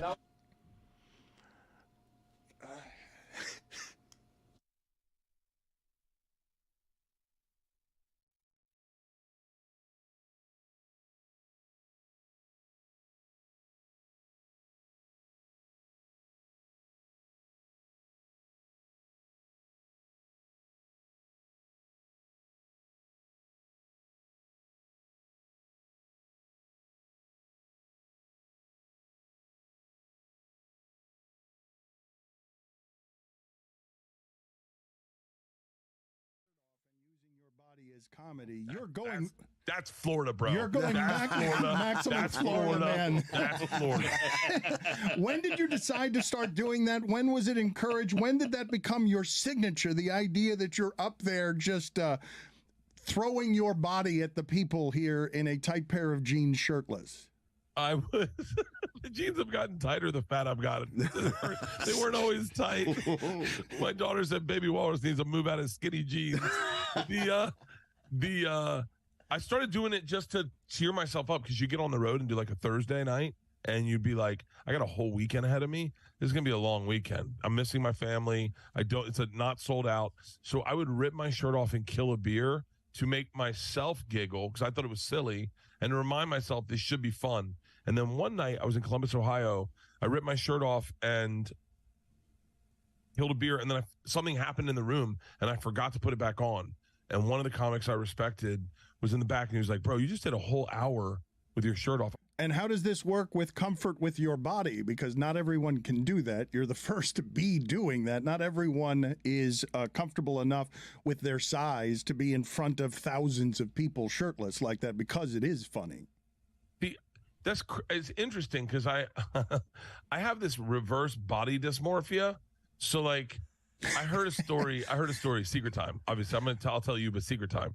I heard a story that Chris Pratt was a fat kid growing up and that someone told me like he'll always be fat in his head. No matter how great of shape he is, he'll always think of himself as a fat kid. I was in shape as a kid, and so I do not see myself fat at all. As a matter of fact, I think in Razzle Dazzle, I look low-key jacked. I think I look better than I've ever looked. My shoulders, dude, look at my shoulders. You are jacked. Oh, yeah. You got some cuts right there. You see it there? I mean, I'm feeling good. I feel great about my body. The new Netflix stand-up special, Razzle Dazzle. Oh, look at that. Look at that. Bert, stop making those Never show your faces. belly button. Yes. Do that thing where you're, let's increase your female viewers. Make your boobs move. This is a body you can get. Razzle Dazzle is the stand-up special. How old would you have to be? What is the age if I came up to you and said, Bert, you're not going to believe this, but the new movie, Machine, it's in theaters in May, and Razzle Dazzle, a Netflix special, is happening. At what point in your career, at what age would you have said, yeah, that's a possible dream? Oh, 50? Where I am. I didn't think any of that was going to happen. Listen, I got to be dead honest with you.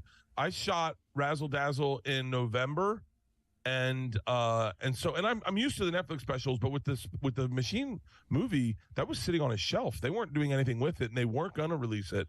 And it wasn't until I leaked it on Rogan that it got life. And so ever since it's got life, now it's got real life, and so I didn't think the movie was ever going to come out. Dan, Bert's got me feeling confident. You know what? I'm going to join you, Bert, taking the shirt off. Wow. I love it. I love it. Well, I'm going to have to do it, too. I, too, was ripped when I was younger, Bert. I have to do it. Let's all be. Come on, bros. Oh, man. I don't really want to do Round the horn. Stu, you're looking good. The Mano Lantern. Thank you. Okay. Oh, my Dan's God. doing it too. Dano! 20 years. Take the top off. Oh, jeez. All right. You are allowing us to be more comfortable with our physical appearances. I have to take off my nipple stickers. He's a pioneer and an icon. Oh, look at Dan. Mr. Nipple. Perfectly Do this Sorry, to I everybody. didn't realize like a Cold in routine. here. Yeah, It's it reverse is body cold in dysmorphia. here. It's a reverse It's a body really dysmorphia weird thing. time for Jessica to come back Yeah, I'm into about the to room. say, Jessica, do not walk in here. Hey, Jess. You like it, Bert? Get out. Beautiful. Thank you. Absolutely beautiful. Thank you. Why So are you massaging? Andrew Luck making an appearance there. Bert, I do want to know when you were partying, the top partier at the #1 party school in the country. What did that look like? You're looking at Marijuana in the afternoon. Yeah. Around 4. Simpsons, fried chicken, and a lot of cocktails up until about 2 a.m. Then back to my place. Goat Campbell around 3 a.m. Joint set on the Seminole Head. I love you. And not a lot of sex, just dudes. The best 6.5 years of your life, Bert. How much public nudity was there? An aggressive amount. This is back before that was considered assault. You can't do that. You shouldn't be.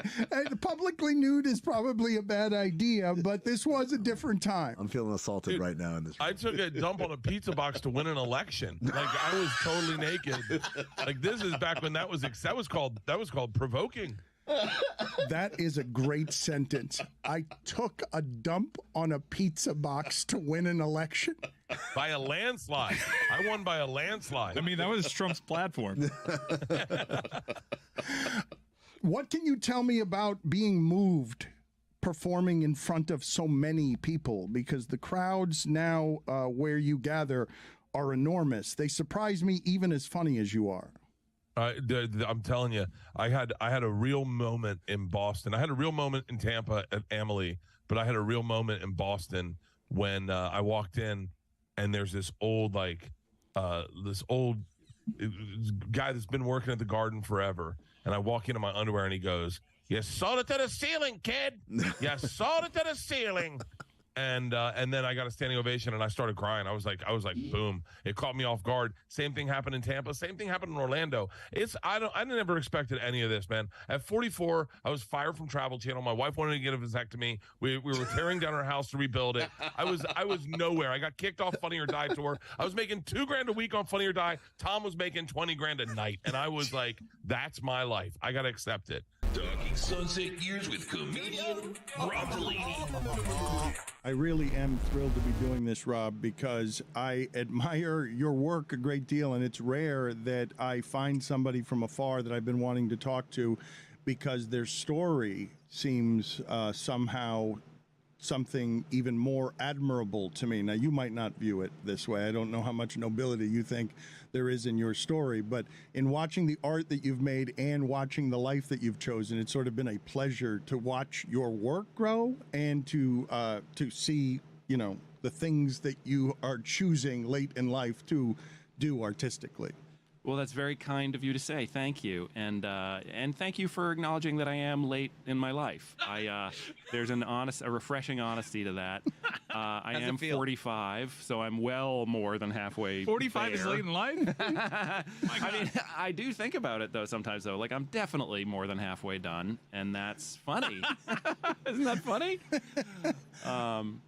How does it feel to be told that you're late in life by someone who is considerably older than you? Who's a great deal older than me? It's strange. I wonder, does he know things about, does he have access to my medical file? Has he seen things that I haven't seen? I just feel like I feel through your art like you've lived more than I have. It's really what I'm doing there, in the having of 4 kids, in the choosing work-life balance, in learning life's lesson. I just think that I was atrophied as a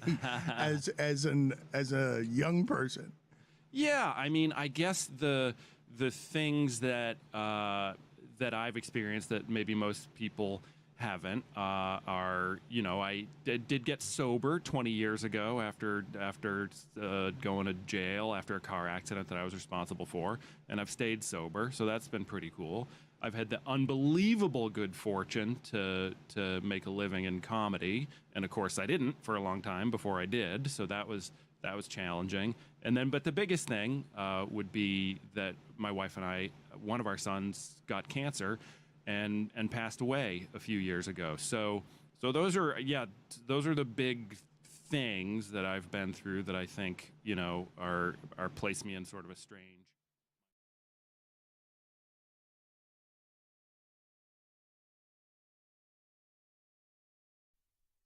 This is the Dan Le Batard Show.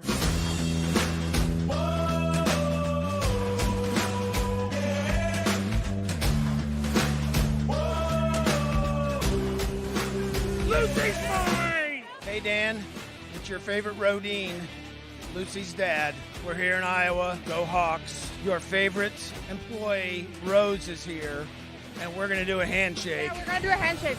Look at this, Dan. 1, 2, 3. Ah! There you go, because we're Hawks. Go Hawks.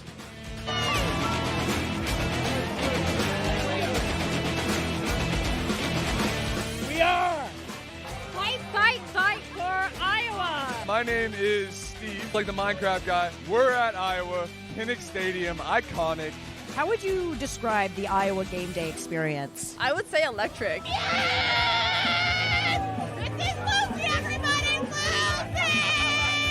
You cannot get any better than this. It's got to be the next thing to heaven, right? Honestly, not so bad. We came out expecting corn, and it looks pretty good from our perspective. They've just been giving us we don't deserve, you know? We're just from Penn State doing our best. The tailgating's good, and the drinking is good. The last time I came here it was tense, right? Because we were both in the top 10. But now it's great. Now it's great. What do we all have to lose? You know, being an Iowa fan, though, it's all about the unexpected. And not too long ago, we were just rushing the field after we beat Penn State. So that was like 5 years ago. That was actually a really long time ago. Oh, it's awesome. I love coming down here. I come down here a couple times a year, and I really love it. It's like a family. It was actually my first Iowa game. I'm a Nebraska fan living in Iowa. Okay. Enough of that. We saw the game last night. You probably don't want to speak on camera. Have you seen the corn machine over there? Pan. Wow. That is what America is built on. America needs farmers. Do you ever wish Iowa could score more points? Obviously, but you know, we're just kind of used to it. You can't have high expectations. It kind of just feels like a tradition to not score that many points. How did you get your tickets for the game today? Oh, the Game Time app. Did you use a code? Code Lucy at checkout. Hell yeah, $20 off your first order, term supply.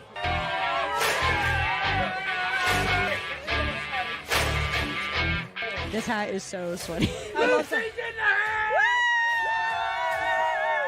So we are here at the best tailgate in Iowa City. It's called Hawks to Go.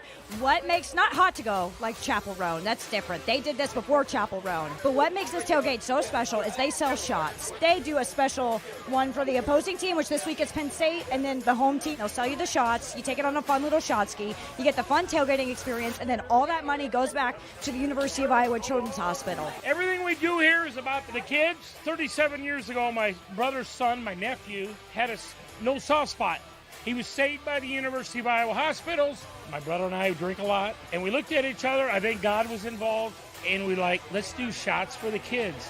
I you not. They've been doing this for over a decade now. They have donated over $400,000 to the Stead Family Children's Hospital, which, what is better than getting drunk, watching football, and helping the kids? Winning football is up there, but it's not as good as that. It's right under it. This is orange juice. Are you ready for this? 'Cause I am. Me too. Go Lucy! I'm wearing blue on purpose. Unfortunately, I'm a Penn State fan. We're going to see what happens. We're down our head coach. We're down our starting quarterback. All we want is a great game. What was your immediate reaction when you fired James Franklin? 8 years too late. Should have been fired when he ran Trace McSorley on 4th and 5 at Ohio State. Dumbass. It's about goddamn time. And then firing their head coach only gives us a better chance to win, so I think it's going to be a good game. Penn State should stay coachless and just give up on their football program. Call it and invest all the money into wrestling. They should defund their wrestling program also. They can invest all their NIL money into Iowa sports, what they should do. So Penn State should just give all their money to Iowa just because it's nice. Yes. Your favorite person on the Le Batard Show. Oh, Lucy Rodine, are you kidding me? I'm required to say it, but it is Lucy. I am going to miss Billy Gills, so. We love you, Billy. Probably Lucy's dad. As a Nebraska fan, do you look at Penn State firing James Franklin and be like, oh no, you can't do that. We've been there before. We've been through a lot of coaches, obviously, but I don't think it's going to be a big deal. Do you think Matt Rule is going to take the Penn State job? I don't even know if I want him. Yo, give me Joe Brady. We want young, hot, sex appeal. I don't know, Bill Belichick, he might be the move. Yeah. I heard he's looking for a job. I guess the guy at Iowa State's pretty good. Oh yeah, Matt Campbell. We'd be happy if you took him. How would you describe the last 3 weeks of Penn State football? Basically like the last 30 years of Penn State football. Train wreck, disaster, Armageddon, Hiroshima. Unnatural disaster is the right way to put it. I know I'm a Nebraska fan, but I'm in Iowa today, so go Hawks. And I was so rude to him this whole time, too. I was not nice at all. It's going to be a great game. Signing off on the Dan Le Batard Show. Go Hawks!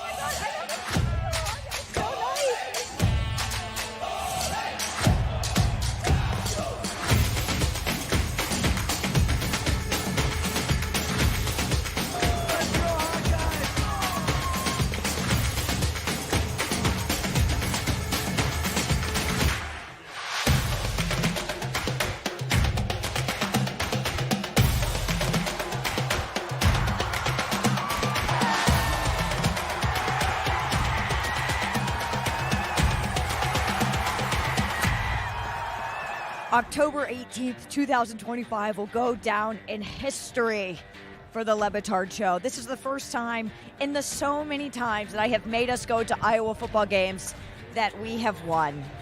This has never happened before for us. Rose has never heard the Hawkeye victory polka until today. Dan, this is the best. This is why we do it. For these beautiful moments where you beat a terrible Penn State team very close. And you keep it feisty, but it's for the entertainment and the joy of a victory. I love this place so much. I hope you guys got to see why I love it today. Go Hawks, Penn State. Maybe you'll hire somebody cool, you know? Maybe. Like Matt Rule. So cool. Only lost by 30 to Minnesota. Whatever, go Hawks. It is the return of Iowa. Some things are a bit upside down in college football. Vanderbilt is 6-1 for the first time since 1950. They defeated 2 top 10 teams in the past 12 months. Georgia Tech is 7-0 for the first time since 1966. Indiana's got the highest ranking it's ever had, and Lucy is grifting the entire Meadowlark media by going back and forth to Iowa every couple of weeks, and is a bigger star in Iowa than she's ever been. I can't even imagine how much fun it is to tailgate with Iowa now that she returns home again and again, and this time to great victory and glory. This was the best weekend you've had in a while, correct?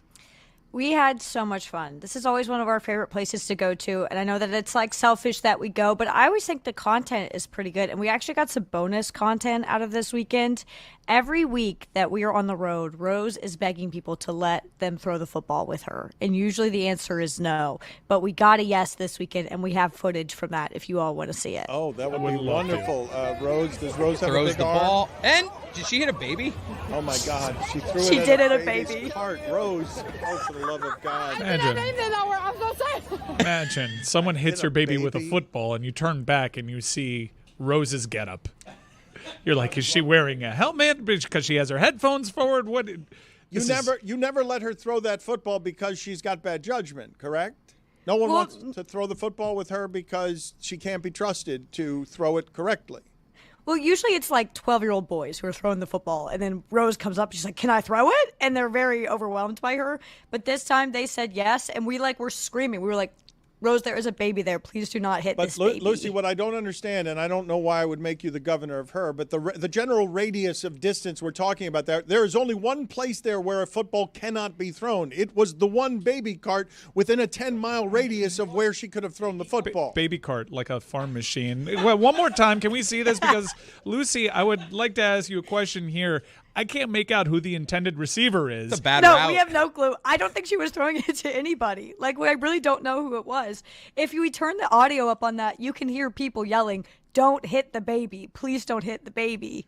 And then she immediately hit the baby. So she ignored. Don't hit the baby. Oh, for the love of God. Lucy, And then, Lucy, I cannot be sending you in public with these people who do these things. Like, you can't throw a football at a stroller. Put it on the poll at Le Batard Show. Can you throw a football at a stroller? Or baby cart. Baby cart. And what's crazy is, like, she didn't even apologize. She just, like, ran away. She ran away. Looking all sorts of crazy. Pitada.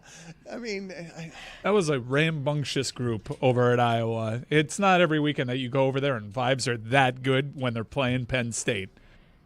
It's like this game was so weird because like Iowa fans still view it as a really big game because it's like a really talented Penn State team, and Iowa has a quarterback that runs. That's never ever happened before, so these people were losing their mind. Also, Iowa to end the second half had like the dumbest special teams play I've ever seen, where they were going for like a 70-yard field goal. It got blocked, and Penn State scored based off of that. It was devastating, and Kirk Ferentz cried in his press conference about it. Like, he literally shed tears. He was crying. I'll indulge you with one more Iowa question. They are finding their form. They have an upcoming date with Oregon. I like what I see from Iowa.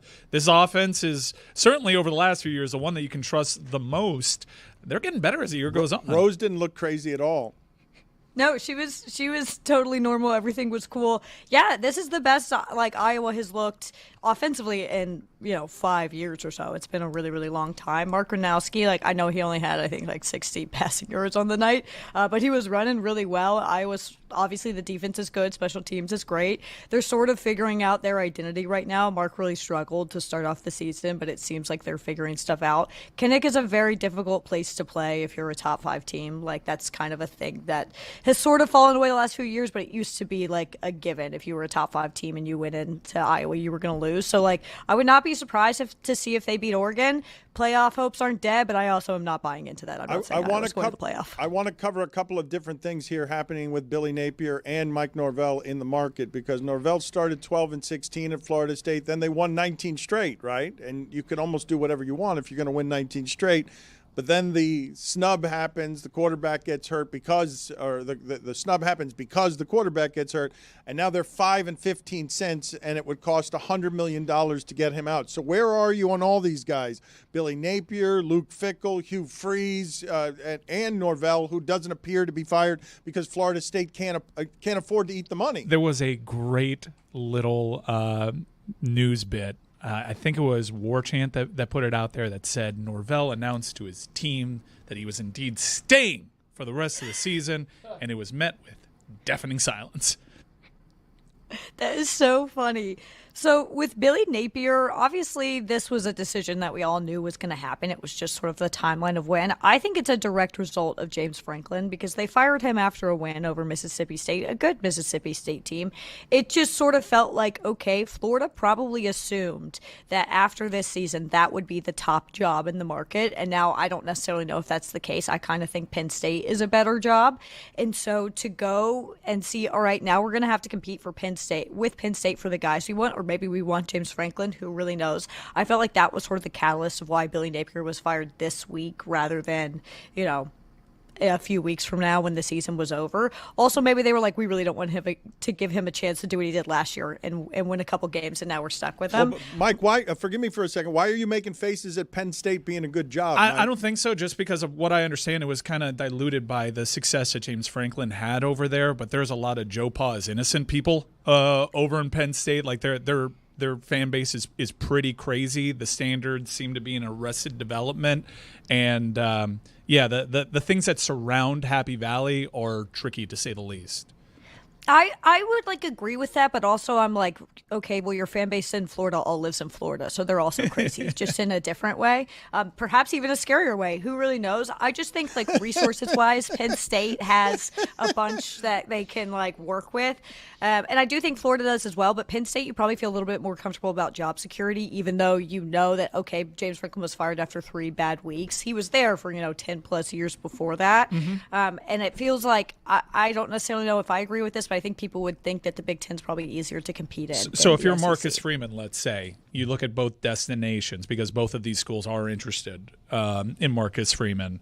What do you decide? Do you go to a better talent base in Florida, or do you stay in that general region of the country? Are you now reporting this exclusively? I'm not reporting it exclusively. There's a lot of people that are plugged in that know this and they share information. I'm not gonna, but I am revealing it to you for the first time. So it's a new time. When you tell me when you tell me the successful Notre Dame coach can be bought by Florida, we're in a new time in how we're going to be doing these things. Marcus Freeman was in the college football playoff, and it was known that he was interested in going to the pros. There were programs like Florida who back-channeled and gauged interest. That's why his name keeps popping up in these things. I kind of think this one's a personal preference, weird enough. Marcus Freeman, I could see him. I don't think he leaves Notre Dame, and I'm not just saying that because Jess is one of my closest friends. I really don't think he does. But if he were choosing between the two, I feel like just that sort of the style of football at Penn State aligns more with what he's doing. I really think it's just a personal decision. I'm not quite familiar with either of their NIL standings, but I personally think Penn State's a better job, but I'm also Big Ten biased. But that's why I think Billy Napier was fired, specifically because that is now your competition, where before it was Virginia Tech and Oklahoma State and potentially Auburn, which, by the way, something that I think is so funny this weekend was Auburn lost in double overtime against Mizzou, and Hugh Freeze was like, it would be really nice if the AD came out and said they were going to keep me. It would be cool if they said they support me, and then they didn't do it. You didn't mention we didn't get to Luke Fickell, did we? I mean, you've been saying for weeks he's going to be fired. So he got another sort of moment of support this weekend where their AD came out and they were like, we support Luke Fickell. We believe in Wisconsin football. We're going to invest money into Wisconsin football, which is not something that Wisconsin has done. And it's not something they've done for a long time. So I don't necessarily know how much I believe it, but they were shut out for the second time in a row this week against Ohio State.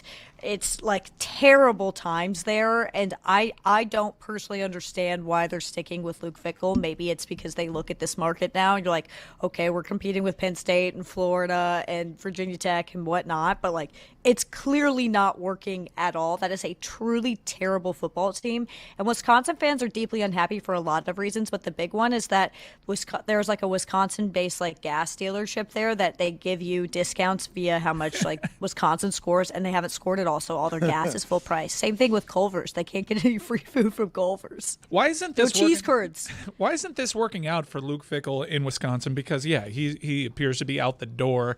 He proved at Cincinnati. There's something to him. He has experience in the Big Ten. I'm surprised that the job is too big for him. It wasn't even the job was too big for him. Luke Fickell, Wisconsin was a job that did not need an overhaul. It just needed tuning up. Wisconsin's identity has always been set. Wisconsin is you run the ball, you have beefy, Midwest offensive linemen, you have a strong defense, you need a serviceable quarterback and nothing else. Luke Fickell came in, even though they had a system that was working, it just wasn't to its peak, because Paul Chryst never was as low as Luke Fickell is, and he decided, I'm going to hire Phil Longo to be my offensive offensive coordinator off the jump. Okay, bold move. That didn't work out at all. Completely deranged the entire identity of Wisconsin football. He said, we're going to do the air raid here. Where are you going to get the talent for that in Wisconsin? You're not going to do that. So it went so poorly. The defense suffered because of it. The offense suffered because of it. Their entire identity is gone. And so now he was like, okay, I'm going to redo it. I'm going to start over. I went and got the offensive coordinator from Kansas, but it's too late because you've already lost all that talent that would work with the original Wisconsin identity, which is the only way you can win there. And instead, you went and got a bunch of talent for a system that's just not going to work at your school. And in the meantime, Brett Bielema, he went and he got all those guys that you were going to have at Wisconsin, and now Illinois is what they are. It was just literally so dumb that I couldn't believe it when I was doing it. It was so silly. I have to salute that analysis as the best that you will hear on Wisconsin football anywhere for this particular reason. What she is saying, that Wisconsin can only win, and they'll win 9 games a year and never any of the meaningful ones, but the only way they will do it if it's grass-fed, if it's corn husker type of beef that it is fed, and it's going to win by punching you in the face, and we can't get athletes who do anything And it makes else. sense that their defense suffers because complimentary football, Dano. Lucy, I have to apologize to you. Last week, I trotted out the take that people don't like Carson Beck, maybe because he's not handsome. I don't know. But it's because he occasionally throws 4 interceptions and then displays bad leadership postgame. What do you make of that upset? I know there are some people that are doom and gloom. I never thought that there was an undefeated team in this nation, let alone Miami. I always thought that they were good for a dumb loss. And Louisville, very quietly over the last 2 years, just flatly doesn't lose games by more than 1 score. That is a well-coached team. Jeff Brom has showed he can upset teams. Look, you're going to love my answer to this because I don't think too much of it because we've all been Jeff Brom before. This has happened to me personally many times. He always does this. He is very sneaky in the way that every year it feels like he just pulls something out of his bag and he's able to beat a really good team. Jeff Brom, I think, is one of the most underrated coaches in college football. They have a strict identity. They know who they are. He's such a good fit for that Louisville program. Yeah, Carson Beck had a rough game. I feel like sort of the thing with Carson Beck is you saw a little bit against Louisville, what you saw at Georgia last year, where when he is good, he is really, really good. But the second he flounders a little bit, it's all or nothing with him. I don't know if he casually just has an okay game. It's either a great one or he's going to throw 4 interceptions. But I'm not too worried about it because that is a good Louisville team. I don't think that's a bad loss by any means. And Jeff Brom just tends to do that. Yeah, the post-game presser, maybe not the best move. Maybe not a great idea. Maybe I would have just kept that one to myself. I think what's interesting now is that Miami doesn't control their own destiny to the ACC championship. They need Georgia Tech or Virginia to lose to make it to Charlotte, which is just kind of crazy to be in that position with a roster this good, with the best team Miami's had in a very long time. Well, I want to get inside, when we make these students or young people professionals, I want to get inside of whatever it is Carson Beck has been living for the last 3 years and just ask you, Lucy, as someone who was on the Georgia sideline predicting his interceptions last year, expecting his interceptions last year, when someone of this age is in a game where it is clear Brom is outclassing Miami everywhere, even though he does not have the athletes that Miami has, and also the game plan is clearly, nope, there will be no running in this game, friend. It's all you. You want to throw way downfield? Let's see, Beck, what you got. It's going to be all you. Plenty of pass protection. What do you have, Beck? You're telling me that that's a quarterback who shrinks there. I mean, yeah, he's done that before. I think that was sort of the issue at Georgia is and I also think it's important to include the context of last year Miami had a quarterback who could, do that in that moment. So it's something you've been used to. That Carson Beck is obviously not of Cam Ward's caliber and just won't be. But yeah, I think it was just that was the first time they really had him in hell and he just kind of fell apart. And it's something he's done before. I don't think it's something that's going to happen a ton again, but it's also something worth noting. We're okay, it's good that you got this under your belt because you're going to play teams a lot tougher than Louisville going forward. I think my real issue with Carson Beck was just hey, you lost a game. It happens. You got to be a little bit smarter in the post-game press conference because Mike is right in the sense that, it is a little bit more difficult with him just because the reputation he has at Georgia and sort of that people don't like him. You got to be a lot smarter about the stuff you're saying. Yeah, they feel Beck and his camp feel they slaughtered his reputation with how talkative they were and how the narrative was when Gunnar Stockton took over. It's like, this is the team's guy. And he felt it was unfair because he played while he was hurt, encouraged by the training staff to go out there and play while he was hurt. He felt like he gave it all for his team, and it wasn't reciprocated. I will say, though, I totally agree. He's got to be better in the post game. That felt a lot like the guy they were telling me about. Now, I know from talking to his camp, this offseason was very difficult for him. It was a big transition for a young man, and he rediscovered his passion for the game, and he came out more mature. He's going to need to. Teams are going to decide to take the run game away from Miami, especially if they have a conservative run game, which is just committed to the A-gap. Now they did that against FSU, and he torched them. The thing about FSU was he wasn't down 14-0 at the time and being in predictable passing situations. So Miami needs to clean things up to make sure that the running game can stay honest. But Mike, he had such a great fall camp. He Better did. than Cam Ward. He did. You want to throw that in my face like you know jack shit? See, that's there another we one. are. You know jack shit, Dano. Like you don't know jack shit. Yeah, no, not by a little in fall camp. By a lot. Happens to not know jack shit. Lucy, does a one-loss Miami team that doesn't even appear in the ACC championship game, do they definitely make the playoffs? This is begging, and I won't have you do it. This is begging, and I won't have you do it. It's disgusting what you guys are doing. Theoretically not possible. So, or I guess, no, yeah, Have it some is. Because dignity, if Zaslow. Virginia and Georgia Tech finish the season undefeated and Miami beats SMU, but they still UVA and Georgia Tech undefeated, then they won't make the ACC championship game. Any team that only has one loss that's in the Power Four is going to make the playoff. Like, that's just going to happen. Especially because, like, I test Miami as a very good football team. Like, I think it would take another, like, kind of, like, really stupid, dumb loss, which I actually don't think that Louisville loss was stupid, but we all know but there is the concern with Miami that happens. But to me, this one was just so obvious in terms of how it is that Beck must have felt alone out there. Oh, I'm being outcoached everywhere. They're begging me to throw the football. They're not allowing us to run, even though the advantage we have in this game.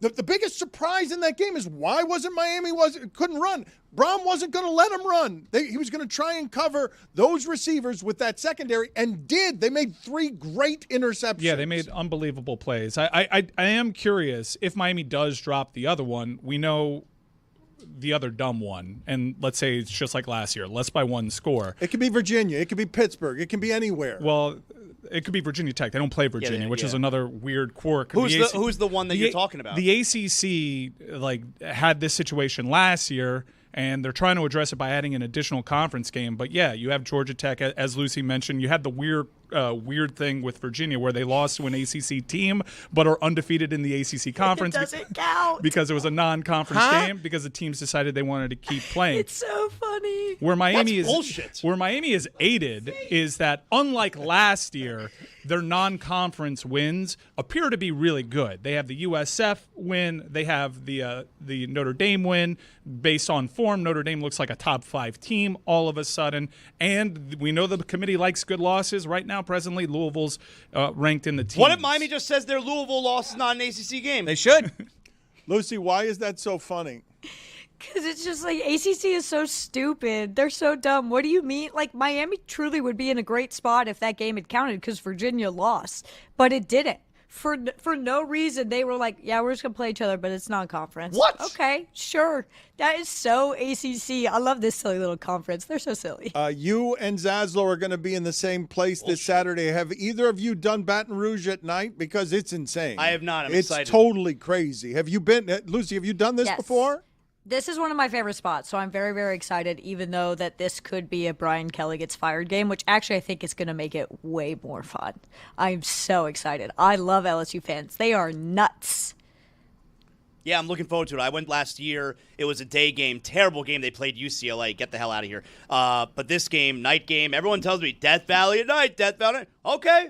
What do you got? I'm going to be there. It's going to be pretty epic. Texas A&M, A&M, that's actually so cool. Texas A&M is really good, but they're playing in a conference, which, again, they're doing this Does this thing. count in the conference game? It does, but I do think the conference is overrated because it's being judged against its reputation from years past, and I think it's a type of conference where Texas A&M can lose to LSU, especially a nighttime game in that stadium. I don't understand why Tennessee is ranked ahead of the teams that they're ranked. They don't have a good win. Their best win is against Mississippi State, but again, good losses inside that conference. I think we all need to take a moment to just reflect on the fact that Vanderbilt beat LSU this weekend and did not storm the field. Oh, I'm going to say it again. Vanderbilt, this is one of the things that gets James Franklin and Billy Napier fired. Vanderbilt is 6-1 for the first time since 1950, and they've now defeated 2 top 10 teams in the last 12 months. They can play with Alabama. Everyone can see that they can play with Alabama. No, they hung in that game. The final score isn't reflective of what a battle that game was. However, there is some fake news to this because I saw a report that said Vanderbilt, reputed to be a very intelligent school, very expensive school, they waited till LSU's personnel and players left the field so they would not be subject to the SEC fine, and then they went on the field. Boo. Boo. We have Lucy's unserious program. Lucy's Internet Minute. But, Jeremy, any last thoughts as Mike sort of hogged everything here with UM talk in a way that didn't allow a lot of room for objection? I mean, my name is Jack Shit, related to the Shit family, as exemplified here by my hello, my name is Jack Shit. I think name tag, Mike.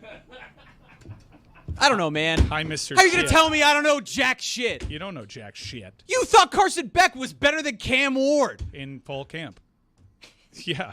Also a better He runner. was right at the time. No, I wasn't. Oh, he was right at the time. You were right at the time. Yeah.